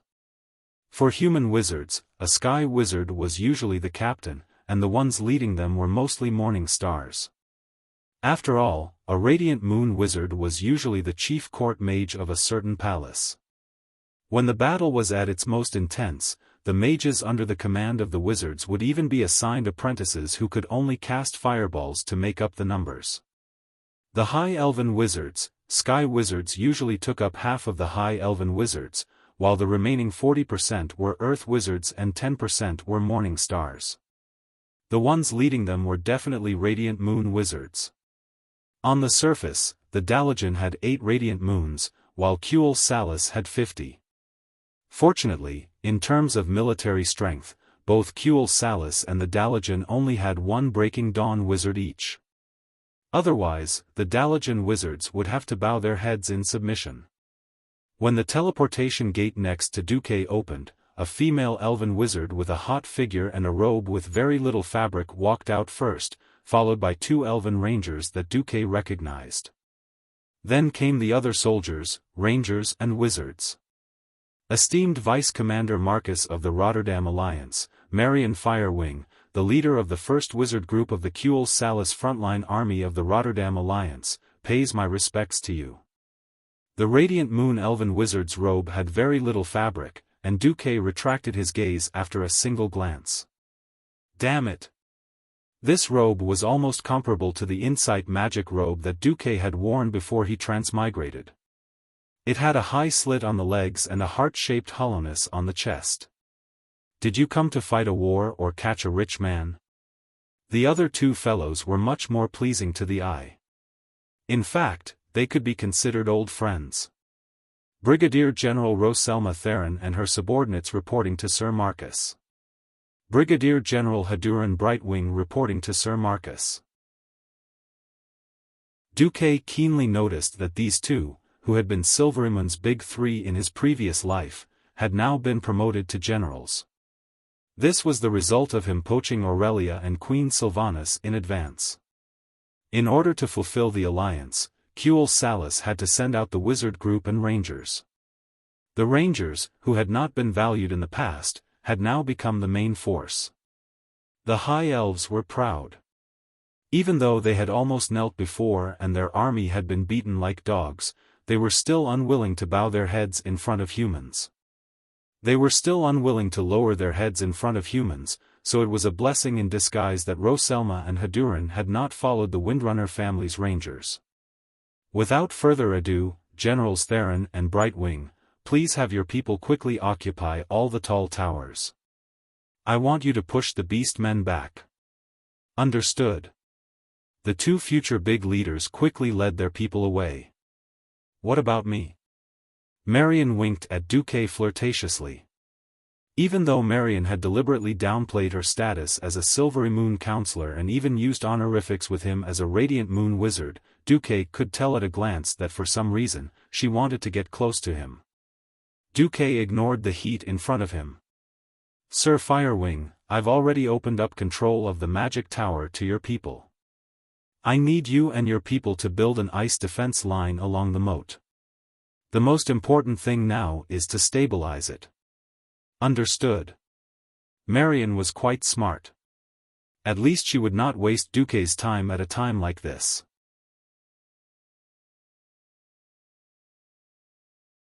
Chapter 434. A few minutes later, the dozens of mage towers standing near the eastern city wall released a cold wind at the same time. This cold wind suddenly blew across the moat, and in just a few seconds, more than 5 kilometers of the eastern moat was completely frozen. Ah! The orcs who were dripping in the moat were instantly killed. They suddenly realized that the more they walked, the slower and colder it became. Originally, the water pressure did not feel anything, but now the strong pressure was squeezing their chests, forcing out every breath of air from their lungs. Uncomfortable, cold, and hopeless. At least 2,000 orcs were frozen to death in the frozen moat. Standing in the tallest mage tower, Marion of the Silver Moon Parliament looked at the mage tower in front of her with a little disdain. Only a 100% increase. Forget it, it's better than nothing. I can't expect anything good to come out of this barren magic civilization. After talking to herself, Marion smiled coldly and immediately contacted all her subordinates with magic, in the name of Quell Dorii. Frozen Forest, in the magic communication network, the voices of hundreds and thousands of high elf mages sounded at the same time. In the name of Quell Dorii, in the next moment, all the mage towers in the eastern part of the entire Lordaeron kingdom moved. The spire of the Mage Tower near the palace was the first to emit a soft white light. The atmosphere was vibrating, and white frost elements could be seen condensing into light spots the size of snowflakes, quickly gathering on the various mage towers. Many grains of sand formed a tower.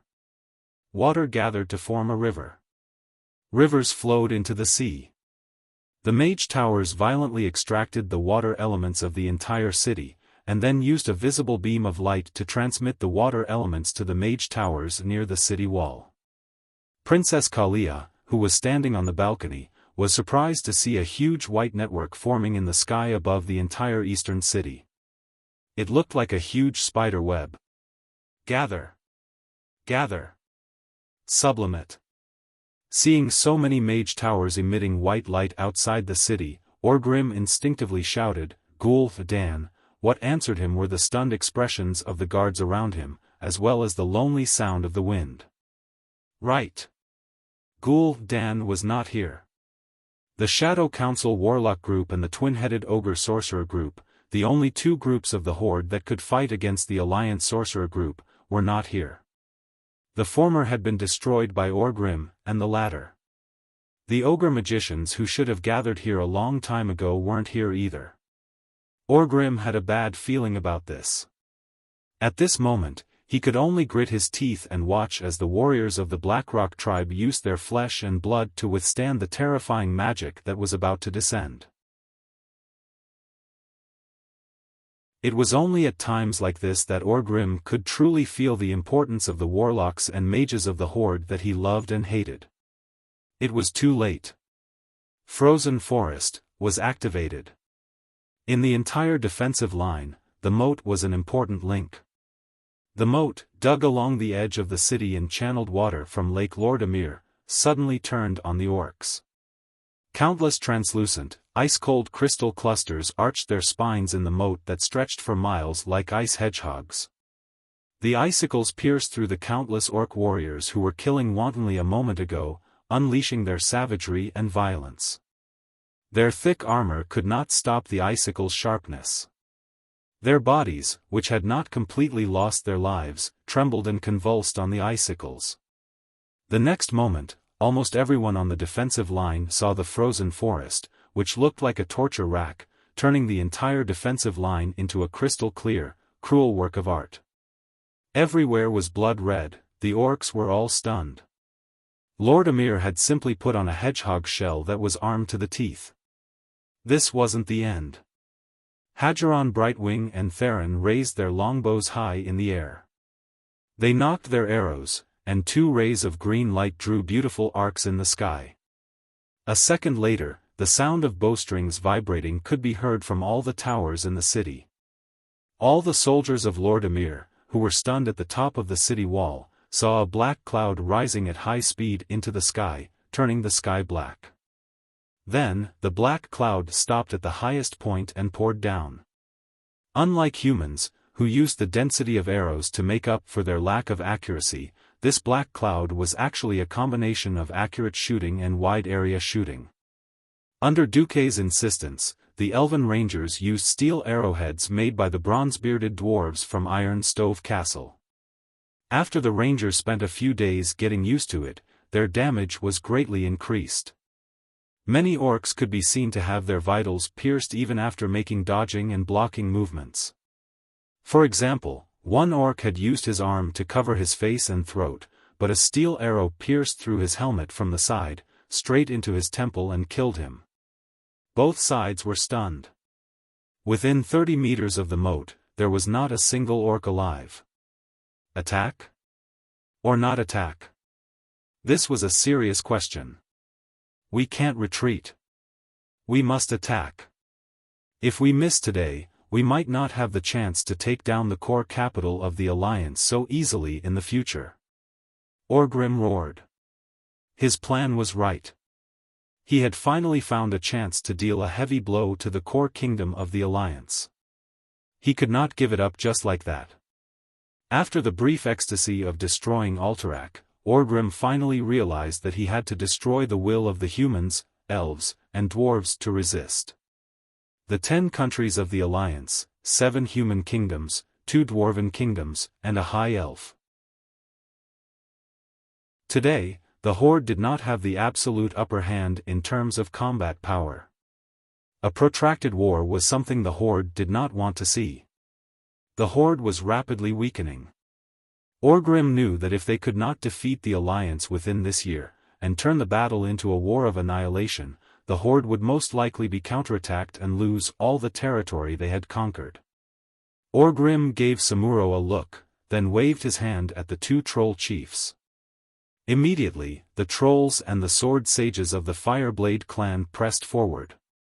The trolls and elves had been fighting for thousands of years, and knew each other very well. The trolls would never lose to the elven rangers. Under the cover of hundreds of orc warriors with human tower shields, thousands of trolls approached the city walls fearlessly, and started shooting at the elven rangers.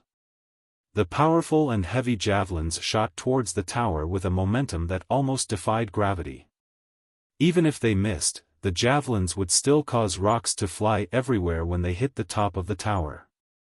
The elven rangers had no choice but to dodge, and use the shooting holes of the human towers to retaliate against the trolls.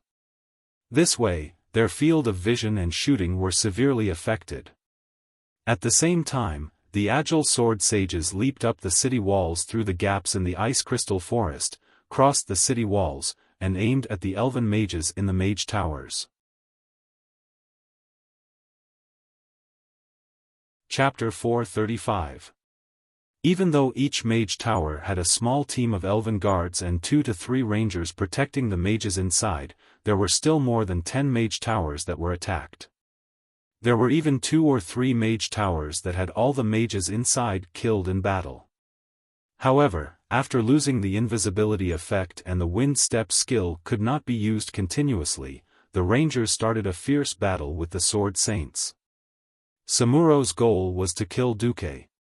Only by killing this human who had obstructed the Horde's victory time and time again could he completely turn the tide of the battle between the Alliance and the Horde. The general trend of history could not be changed by the will of man. Bullsh *T. The power of a great man could not be replicated.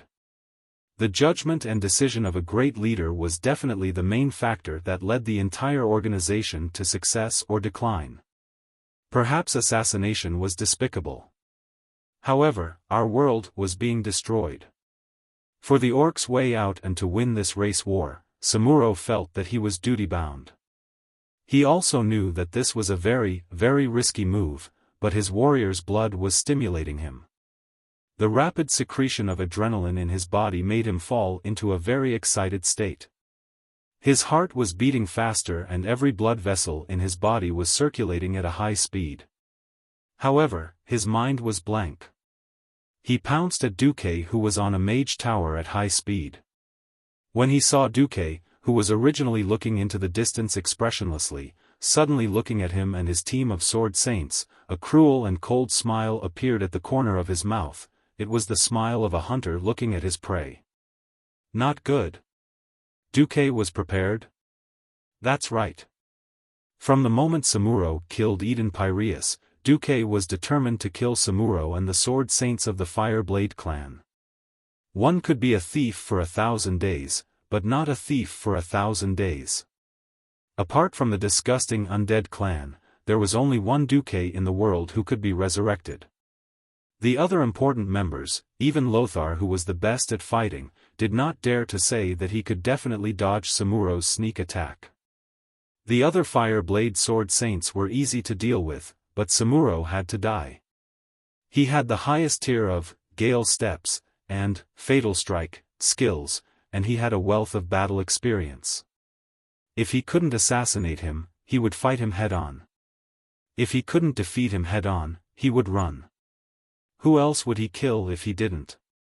These were the key reasons why Samuro had become Duque's must-kill target.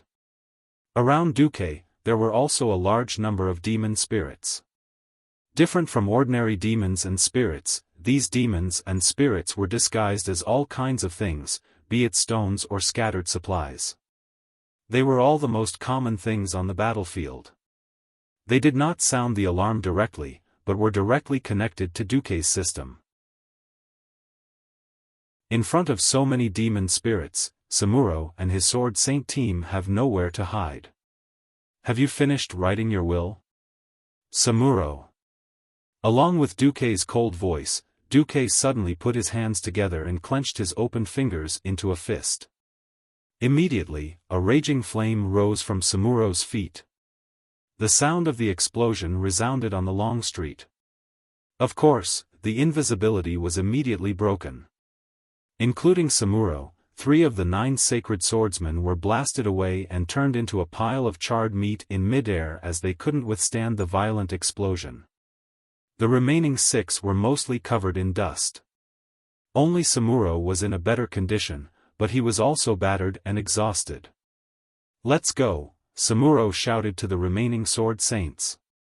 Sword saints were not suitable for the harsh environment and the battlefield with wide area continuous damage. The price of overpolarizing attack power, speed, and dodging ability was that their physique was relatively weak. They were not like most beast men who were born with a certain amount of elemental resistance. As for magic damage, they would take it all in. What made Samuro most uneasy was that there were huge ice walls rising from all directions at the same time. In the blink of an eye, they had grown from one person's height to 2 people's height. Furthermore, they were rapidly closing in the middle. This was to create a huge ice cover to trap all the sword saints. "Huh!" Samuro let out a beast-like roar. He was the first to brandish a ball of sword light to protect himself. Then, he charged out like an arrow. At the same time, there were at least 5 green figures pouncing over from outside. Dang dang dang dang. The continuous sounds of weapons clashing converged into one. 2 sword saints turned into corpses and fell from the sky. 3 sword saints were knocked back. After Samuro and a slender figure exchanged 13 attacks in a split second, both of them flew backwards. Samuro returned to the range of the ice barrier, while the other party flew 3 body lengths backwards in the air. Her pretty face was flushed. But when Samuro raised his head, he realized that the ice cover was actually less than 10 feet away from closing. He could now clearly see his opponent. It was a silver-haired female high elf who looked very beautiful from a human's point of view. Her skills and talent were not bad, but her aura was still lacking. The 2 female high elves who had just killed his 2 subordinates also pounced at him again. Samuro had a faint premonition that this was his last attack. If he failed, he would lose his last chance to escape. In reality, that was exactly the case. The 4 Windrunner sisters, Hajaron, and Lord Thema, especially the last 2, had been dragged here by Duque after the first round of attacks. It was not an exaggeration to say that the 6 strongest rangers in the world were all here just to ambush Samuro. This showed how important Duque was to Samuro. The one who exchanged blows with Samuro was Sasha. She was at a disadvantage by half a move, but it created an opportunity for Aurelia and Servanas to attack again. The 2 slender figures were about to fight with Samuro. Samuro gritted his teeth and directly activated Blade Storm. The 6 figures dodged again. They surrounded Samuro but did not approach him at all, allowing Samuro to vent his anger into the air. Blade Storm could not be stopped just because he wanted it to. The price of an attack that could destroy the heavens and the earth was that one's movement would slow down and the exhaustion after the big move. Duque was not annoyed. He leisurely gathered an ice ball the size of a carriage and threw it over. "Aren't you very good at shaving ice? So what if you cut some shaved ice for me?" Duque mocked. It was fine for Aurelia, as she held it in. Sasha, who had a low threshold for laughter, burst out laughing. The 6 high elf ranger heroes stood in 6 different directions and stared at Samuro. At this moment, Samuro was like a clown dancing in the enemy's cage. It was laughable and pathetic. He was not willing. He was not willing. He knew that the chances of escaping and winning were very slim. He still entered the invisibility state of wind step, the moment Blade Storm stopped. He wanted to give a final blow to Duque, no, any high elf warrior present.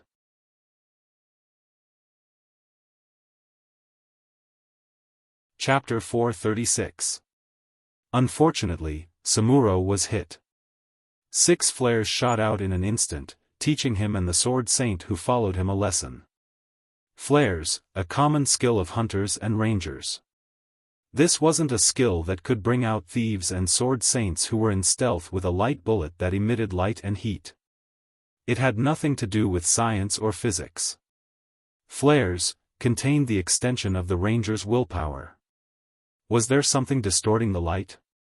Was there an invisible creature expelling the air? Everything became visible under the flares that condensed the ranger's willpower. That was why hunters and rangers could only use 1 flare at a time.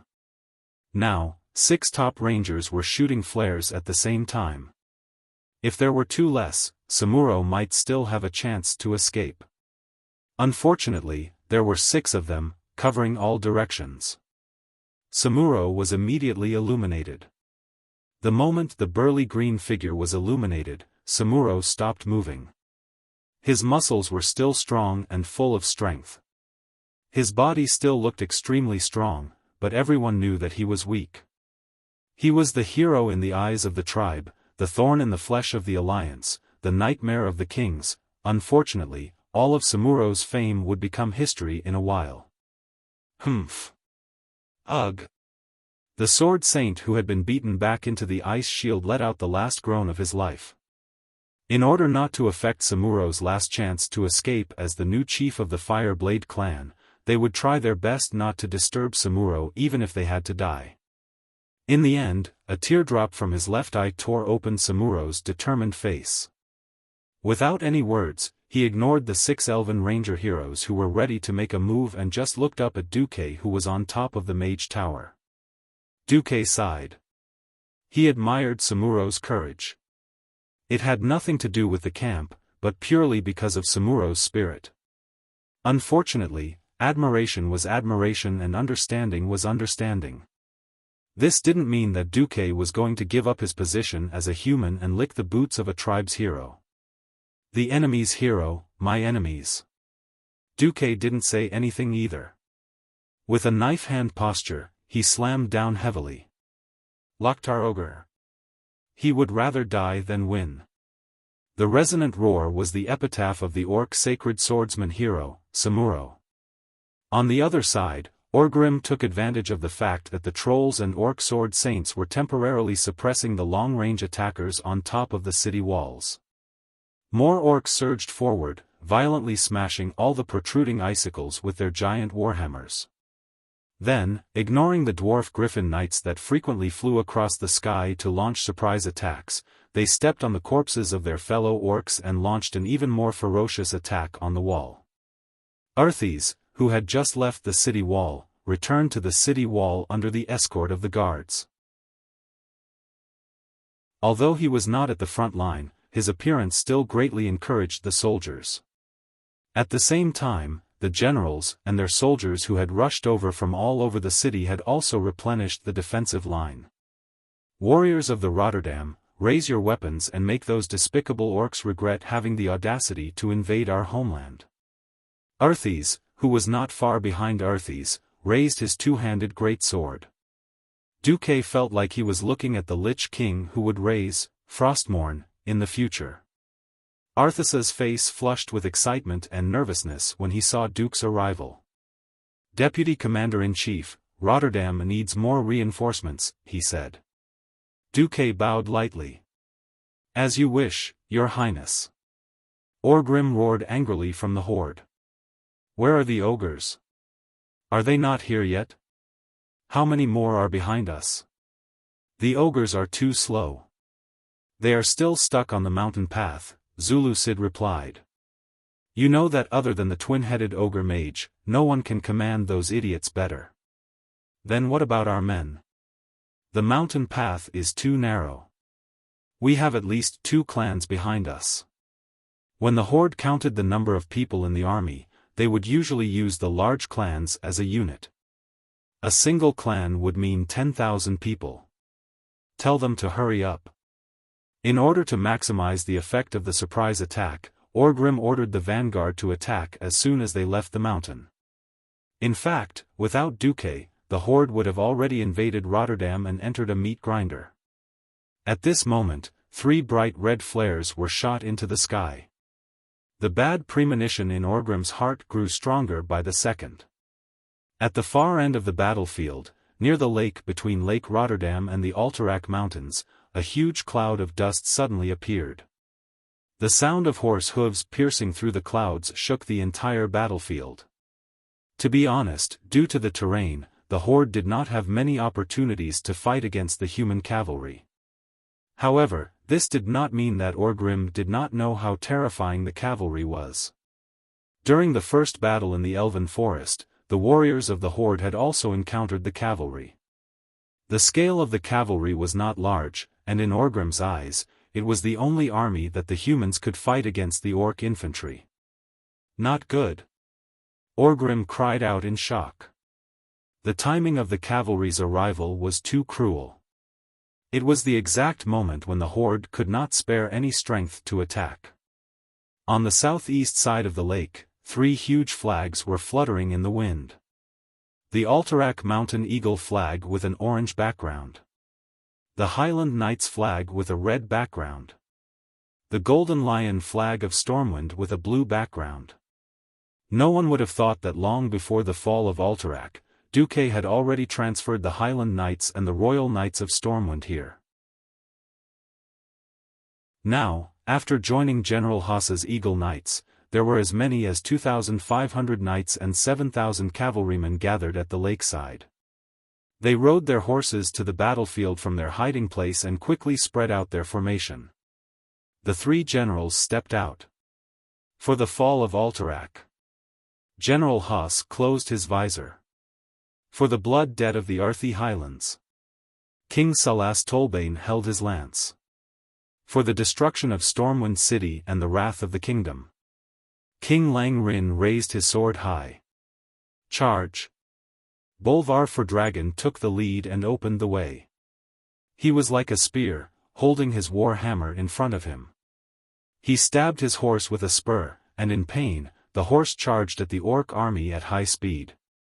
Most of the orcs were focused on the city wall. The white wall was unexpectedly strong, and only a few dents appeared under their fierce attacks. Only a few of the orcs heard Orgrim's command and turned around to stop the horsemen and riders from advancing.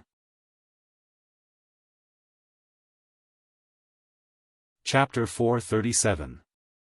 In a frontal assault, there were not many troops that could match the beastmen's infantry. The beastmen, who were taller than their horses, did not fear the human cavalry at all. As long as they avoided the first wave of spears, then even if the humans and their warhorses charged forward, the chances of both sides killing each other would be 50-50. But now, it was the human cavalry that was charging at the rear. Orgrim could almost foresee that a tragedy was about to unfold. Bolvar's warhorse panted heavily, its forehooves trampling on the ground seeming incomparably heavy. Of course, when one of the beastmen turned around to look, his mouth opened wide in shock. What did he see? A skewer of beastmen. Bolvar relied on his unscientific power of holy light to directly transform into a Saint Seiya. One had to know that the middle part of a lance was made with a fragile and easily broken spear. This was to prevent the powerful recoil from knocking the knight off his horse after stabbing the enemy. However, with the infusion of holy light, the lance that should have broken on its own was turned into a steel spear by Bolvar. He pierced through 3 beastmen in one go, and continued to rely on his powerful momentum and holy light to charge into the enemy formation. 3, 4, 5. In the end, 7 beastmen were stabbed to death by Bolvar's specially lengthened 6-meter lance. Only when the 7th beastman was pierced did Bolvar let go of the lance that had finally exploded, leaving the bunch of beastmen to struggle on the ground.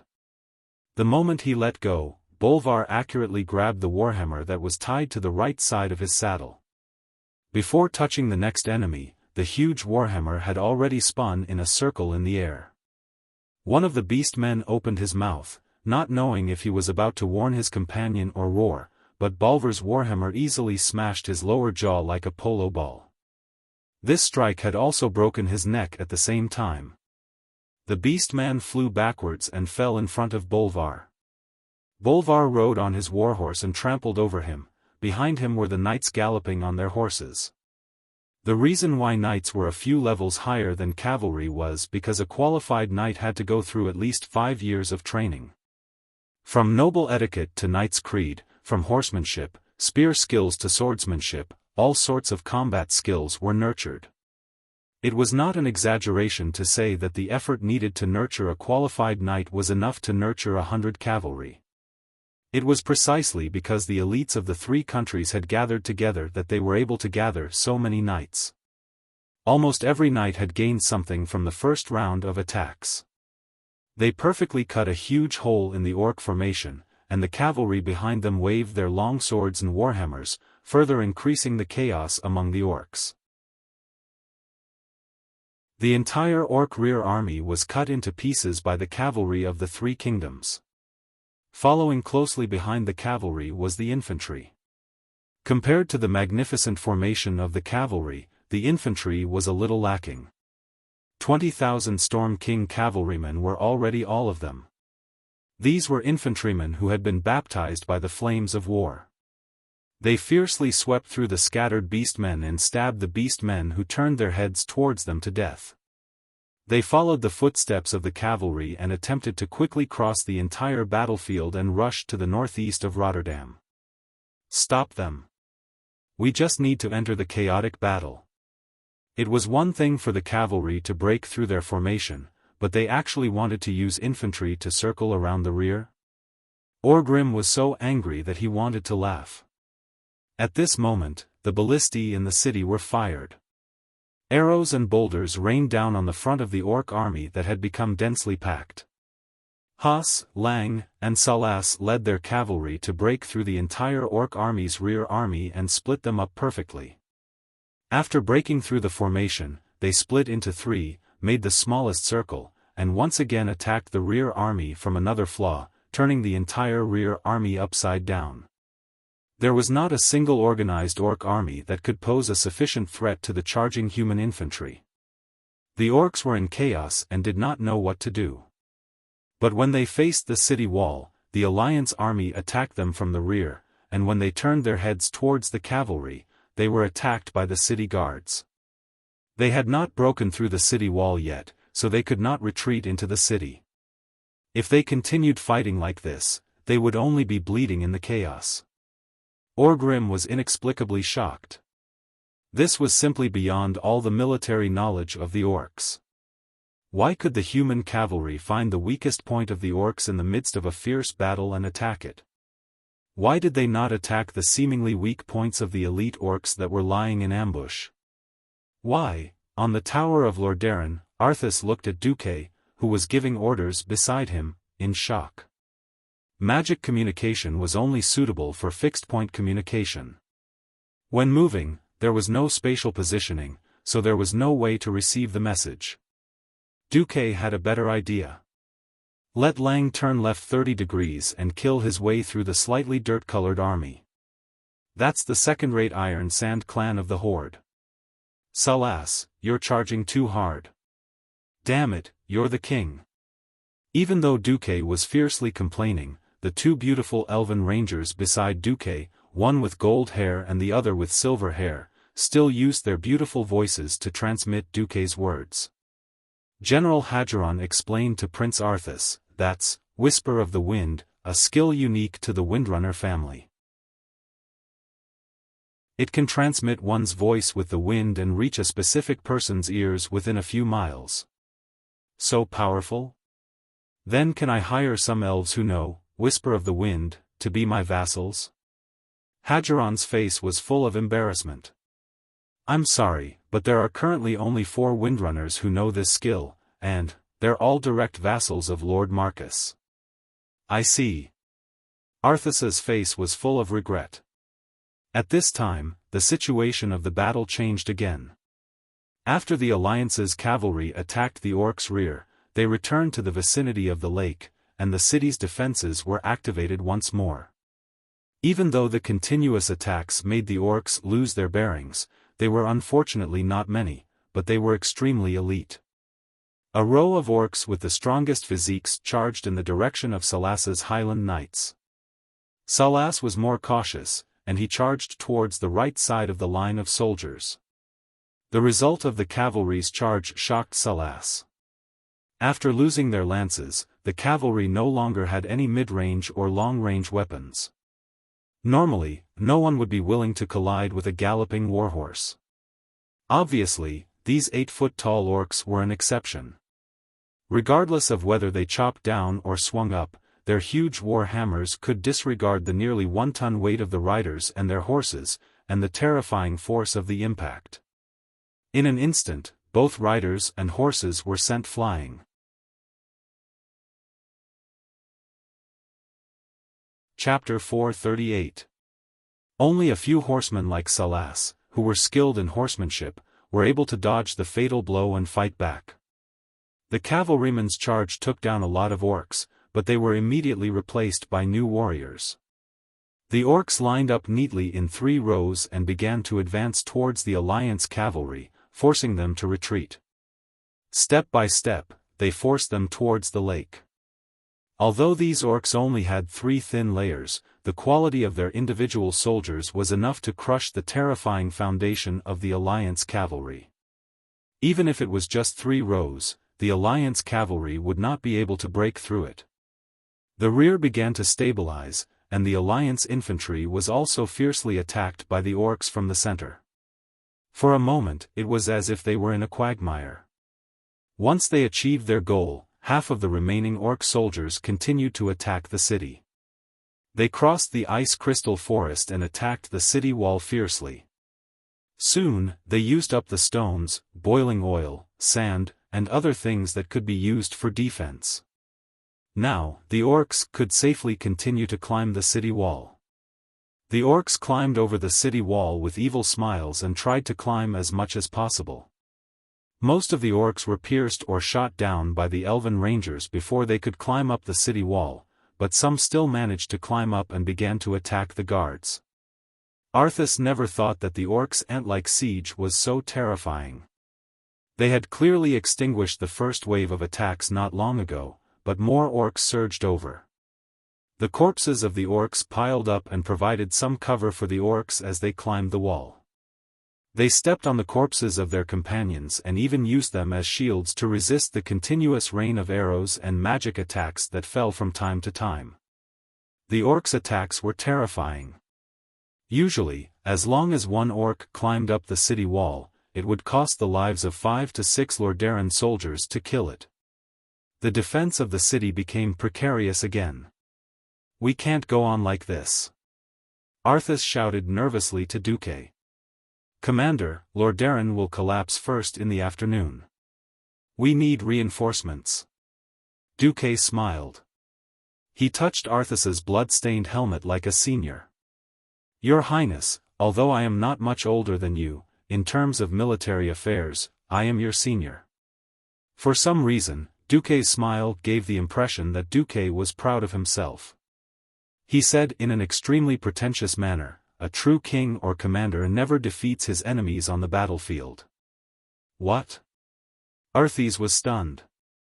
"A true commander will gather all the cards needed for victory before the battle begins. The so-called battle is often just a formality." "Ha!" At this moment, Duque's body was filled with an unparalleled aura.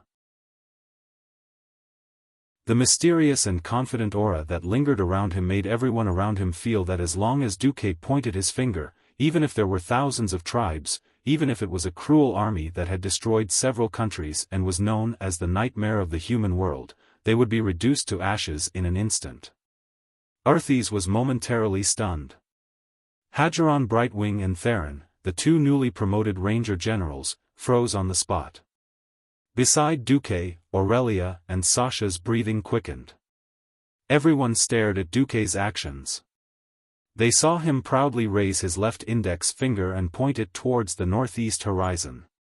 Following the direction of Duque's finger, a huge flag appeared. Rows of silver-helmeted and armored infantrymen walked out of the horizon. Behind them was the sun, making them look like an army that had walked out of the Age of Legends. The raised spears were like a forest, the tips of the spears reflecting the dazzling sunlight. For some reason, every soldier thought of the era when humans were united under a single flag for the first time in history. It awakened a distant legend that had been passed down from their ancestors for more than 2,800 years.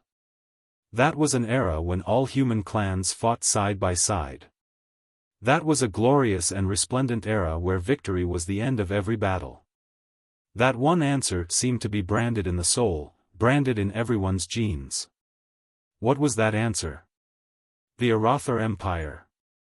The greatest human empire.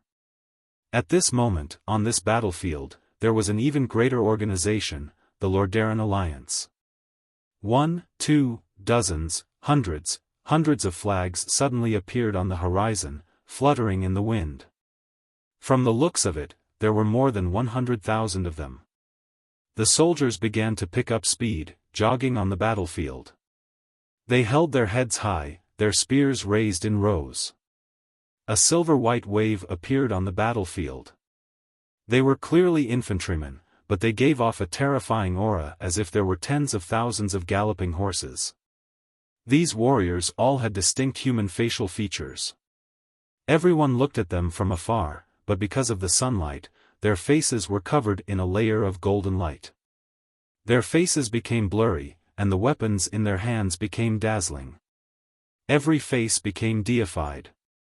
They seemed to have become an army of heroic spirits that had walked out from the distant past to once again fight for humanity. It's our people. It's our brothers from the Griffin Legion. Reinforcements are here. Long live the Alliance. Every soldier suddenly exploded with greater strength and momentum. The aura that had been suppressed by the Horde rose once again, suppressing the Horde. The redness on Orgrim's face faded. He knew that he had to make a decision.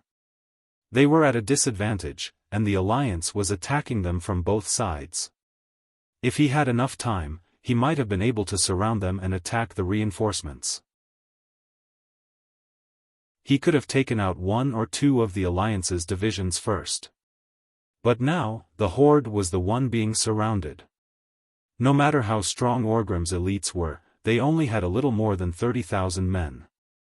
Now that the Alliance's troops had exceeded the Horde's limit, if they continued fighting, they might collapse. At that moment, Zulud brought even worse news to Orgrim. Great Chief, there are many warships on the lake in the south, flying the Dalajan and Gilneas flags. They are less than half a day away from us. I miscalculated. Orgrim's mouth was full of bitterness. Originally, Orgrim dared to attack Lordaeron because he wanted to make use of the time difference. He wanted to take down Lordaeron before the main force returned. In Orgrim's plan, the Lordaeron army should return first, followed by Grom's 100,000 soldiers. The allied forces of Dalaran and Gilneas, who were further south, should be the last to arrive. But now, the Alliance used their original advantage on Lordaeron Lake to mobilize ships to send reinforcements to Lordaeron. If that was the case, the troops in Lordaeron would exceed 200,000 in a day. Even with Grom's troops, they still wouldn't be able to take them down. After thinking for a while, Orgrim finally shouted out the most bitter word he could think of. Retreat.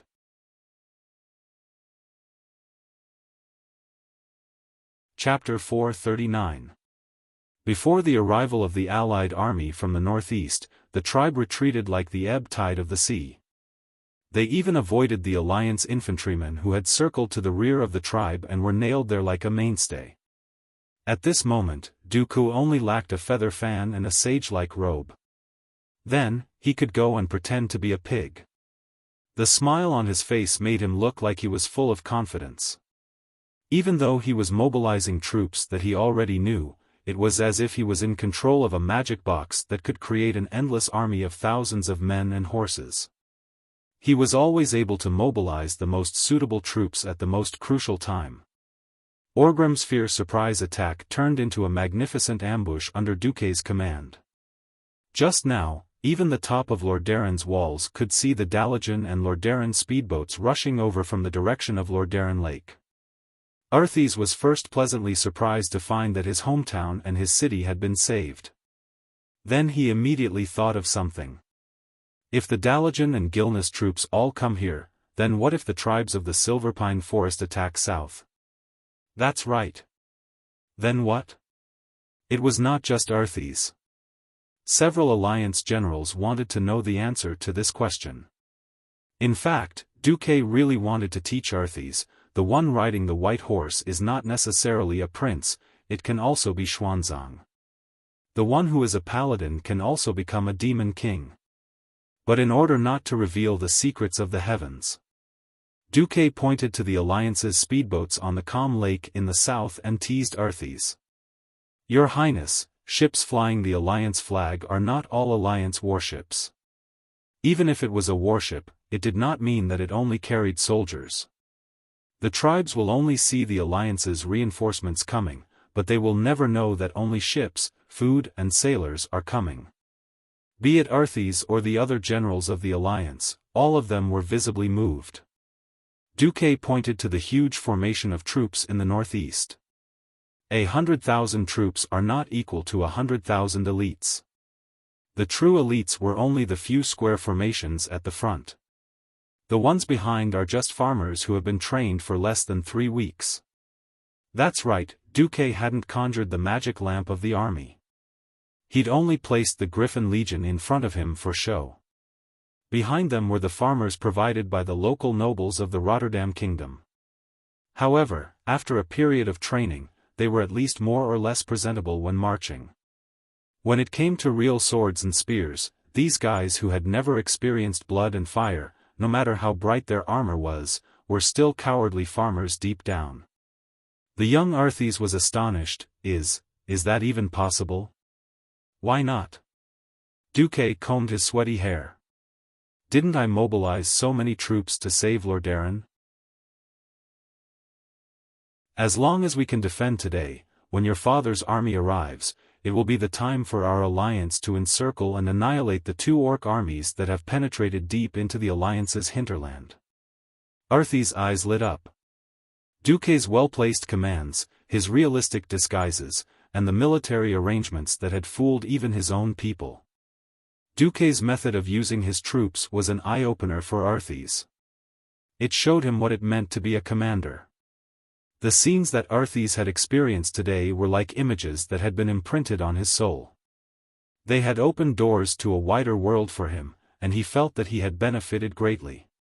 Suddenly, Arthes had an impulse. He strode forward and lowered his noble head to Duque. Lord Marcus, can I become your disciple and learn the art of war? Be it Duque or the others, everyone was stunned. The master of the prince of the strongest country on the continent. It sounded so noble. Unfortunately, when he thought of Arthes, who had killed his own father and teacher, Duque felt disgusted, as though he had swallowed a fly alive. Duque didn't reply. He turned his gaze to the distance outside the east gate. There were countless orc corpses, as well as the bodies of more than 2,000 civilians lying there quietly. Duque's pupils shrank. He remembered that Lilith had told him about Arthes's order to close the gates. He was not a saint, and he didn't have the ability to save every civilian on the continent. In Duque's eyes, there was no such thing as saving 300,000 people or abandoning 3,000 people. If he had known about the enemy's attack in advance like Arthes, he would have arranged for the civilians to take refuge more safely, instead of waiting for the disaster to befall them before deciding whether to abandon them or not. Before his transmigration, Duque had often heard of an old saying, "Don't do evil because it's small." In history, Arthes had started to fall precisely because he had massacred the citizens of Stratholme, who were about to become zombies, for the sake of the bigger picture. Duque had once wondered if Arthes would be different in this life. After all, Arthes was still a teenager, a relatively naive prince. Duque suddenly realized that personality really determined fate. The scene of abandoning 3,000 civilians had nothing to do with the original history, but Arthes still made a similar decision. Too ruthless. The experience of Arthes in history might be worthy of sympathy, but this guy was clearly the template of an ambitious and ruthless person. At this thought, Duque made up his mind. He pointed outside the east gate. A commander can be said to have to make the decision of who to let die at every moment. But the original intention of a commander is to protect the country and the people. And the soldiers who carry out the commander's orders are also willing to give up everything they have.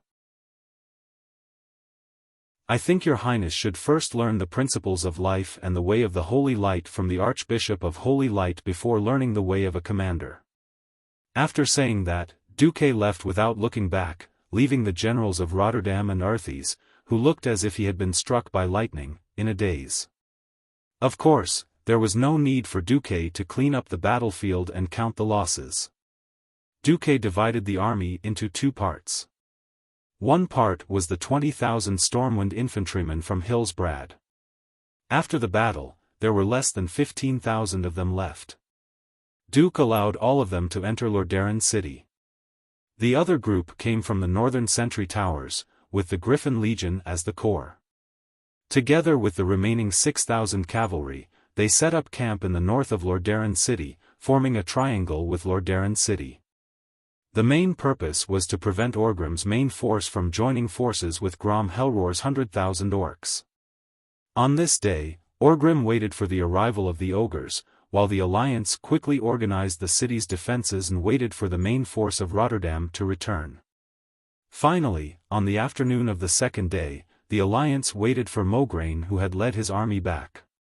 When the famous Ashbringer saw the flag of Rotterdam on the city wall, this iron-like man immediately got off his horse and knelt on the ground, weeping and kissing the soil of Rotterdam.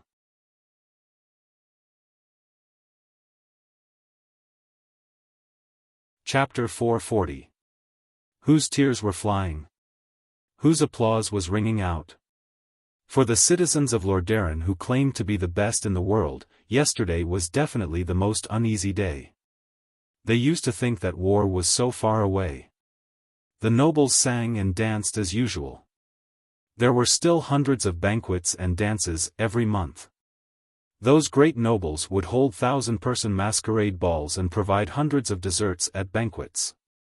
The peaceful thoughts of the nobles were greatly amplified. The citizens naturally enjoyed the peace and prosperity. Yesterday, everything changed. The savage orcs broke through the layers of defense, crossed the mountains, and killed their way into the city. Even though most of the orcs were killed on the city walls, there were still a few who broke through the defense lines and started killing in the city. The strongest troops in Lordaeron were all stationed at the city walls. They had no choice but to hand over the task of killing the orcs to the city guards. These city guards, who had not undergone strict military training, were good enough to deal with gangsters, but they were not enough against the elites of the Blackrock clan. The number of orcs that broke into the city was 68. These 68 orcs had caused nearly 5,000 casualties. On average, each orc had killed 2 or more city guards, and caused more than 3 or more civilian casualties. Almost every family in the Eastern District had a funeral. The citizens of Lordaeron panicked. Even though there were more than 30,000 alliance troops stationed at the back, many citizens and nobles woke up from nightmares. There was even a guy who shouted, "The orcs are coming," in his nightmare. This caused a chain reaction of panic and caused more than 100 people to trample each other. It was only until Duque asked Arthas to activate the magical lights throughout the city that the soldiers of Lordaeron sang the Lordaeron military song when they patrolled, that the citizens of Lordaeron felt a little more at ease. Just like that, the people of Lordaeron welcomed Lord Mograine's 8,000 cavalry the next day. Then, 2 days later, they waited for the exhausted King Tyrrhenas to return with his main force. Even though they were forced to return, Tyrrhenas and his infantry were welcomed back like heroes. Almost every citizen gathered at the West Gate and welcomed the return of their army with the most passionate and sincere cheers. This was not a triumphant return worth bragging about. All the people wanted was a sense of security. Turinas was not in the mood to deal with the enthusiastic people. He hurried back to the palace. There, Deputy Commander Duque, General Lang, General Salas, General Kudrin, and Major General Haas had been waiting for a long time. Turinas did not put on any airs as the leader of the alliance. He followed the rules of the alliance and bowed to Duque, Lang, and the other kings. "Thank you very much, Deputy Commander-in-Chief, the three generals, and our allies for the rescue of Rotterdam City. Without your help, Lord Darren would be forever shamed." Turinas was serious. If it wasn't for Duque, he would be a stray dog now. "You're too polite, alliance leader. Didn't we establish this alliance to help each other today? If we don't work together, humans, dwarves, and elves will all be killed by the horde. We may not even be qualified to be slaves." Duque was also very polite. The kings exchanged pleasantries as well.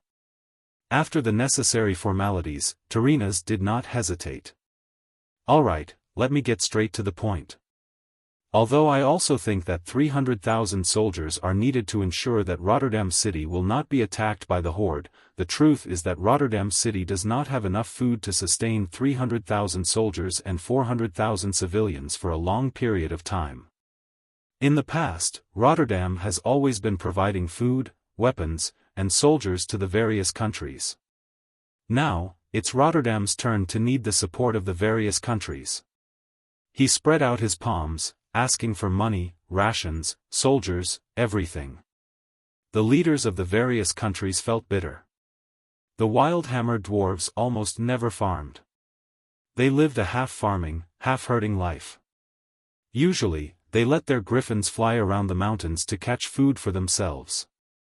Salas Arthi Highlands had just been plowed by the horde's locusts.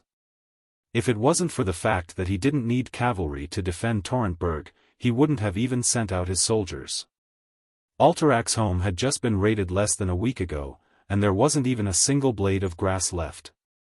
After all the twists and turns, Dalaran, which was relatively stable, was the wealthiest among all the countries. The next richest was the Stormwind Kingdom, which had been a disaster for more than a year. The summer harvest in the Hillsbrad Hills could not be hidden from anyone. Unfortunately, Stormwind had hundreds of thousands of mouths to feed. As soon as Turinas spoke, there was an awkward silence. Fortunately, everyone could remain silent except for Duque. The alliance had been fighting with the horde for so long, and everyone had unknowingly gotten used to Duque being the real boss. The coordination was under Duque's control. The logistics and magical fields were under Duque's control. Even the command of most of the country's military, as well as the recruitment of new members, were under Duque's control. If Lothar wasn't busy dealing with the western battlefield, everyone would have almost forgotten that Lothar was the commander-in-chief. There were also troops from Rotterdam, Gilnes, and the Dalajan. Facing the gazes of the kings, Duque's expression was calm. "Who said we're going to fight a long and drawn-out battle? Why can't we be more optimistic? Now is the best time for us to wipe out the main force of the horde." As soon as he said that, all the big shots were stunned. Their thoughts really could not keep up with Duque's pace. Weren't the horde invincible now? Didn't they see that no one could stop the horde's advance? The flames of war had already spread across the entire northern continent. In the eyes of the kings, there was no safe place in the entire continent. From the southernmost Arthi Highlands to the northernmost Long Song Forest, from the westernmost South Flow Coast to the easternmost hinterlands, the horde could be seen everywhere. Even though the Alliance had the upper hand on the western battlefield, they could not do anything to the remaining 100,000 horde. Alterac had just been destroyed, and now Duque actually said that they could wipe out the main force of the horde? If it was the Duque from a year ago, he would probably have to face endless doubts and even ridicule at this moment. But now, Duque, Salas laughed, Lang laughed, and Kudrin laughed. Almost all the kings who were fighting at the eastern battlefield looked at Duque with kind eyes. Everyone was in a relaxed mood as they waited for Duque to say the answer that they had been waiting for a long time. To be honest, Terinas was very nervous just now. In order to obtain the position of the leader of the alliance, the Rotterdam Kingdom had put in a lot of effort. However, he was not sure if his and his country's efforts would be reciprocated at this critical moment. Now, it seemed that the countries of the alliance were not only reliable under Duque's coordination, but could also give him enough surprises. Duque smiled and opened a real-time image of a magic message. Latest news, Ghoul Dan sold or Grim. You're tuning into the Xiaofan's Wuxia Tales YouTube channel. Don't forget to subscribe and join us on this journey to catch the most captivating stories.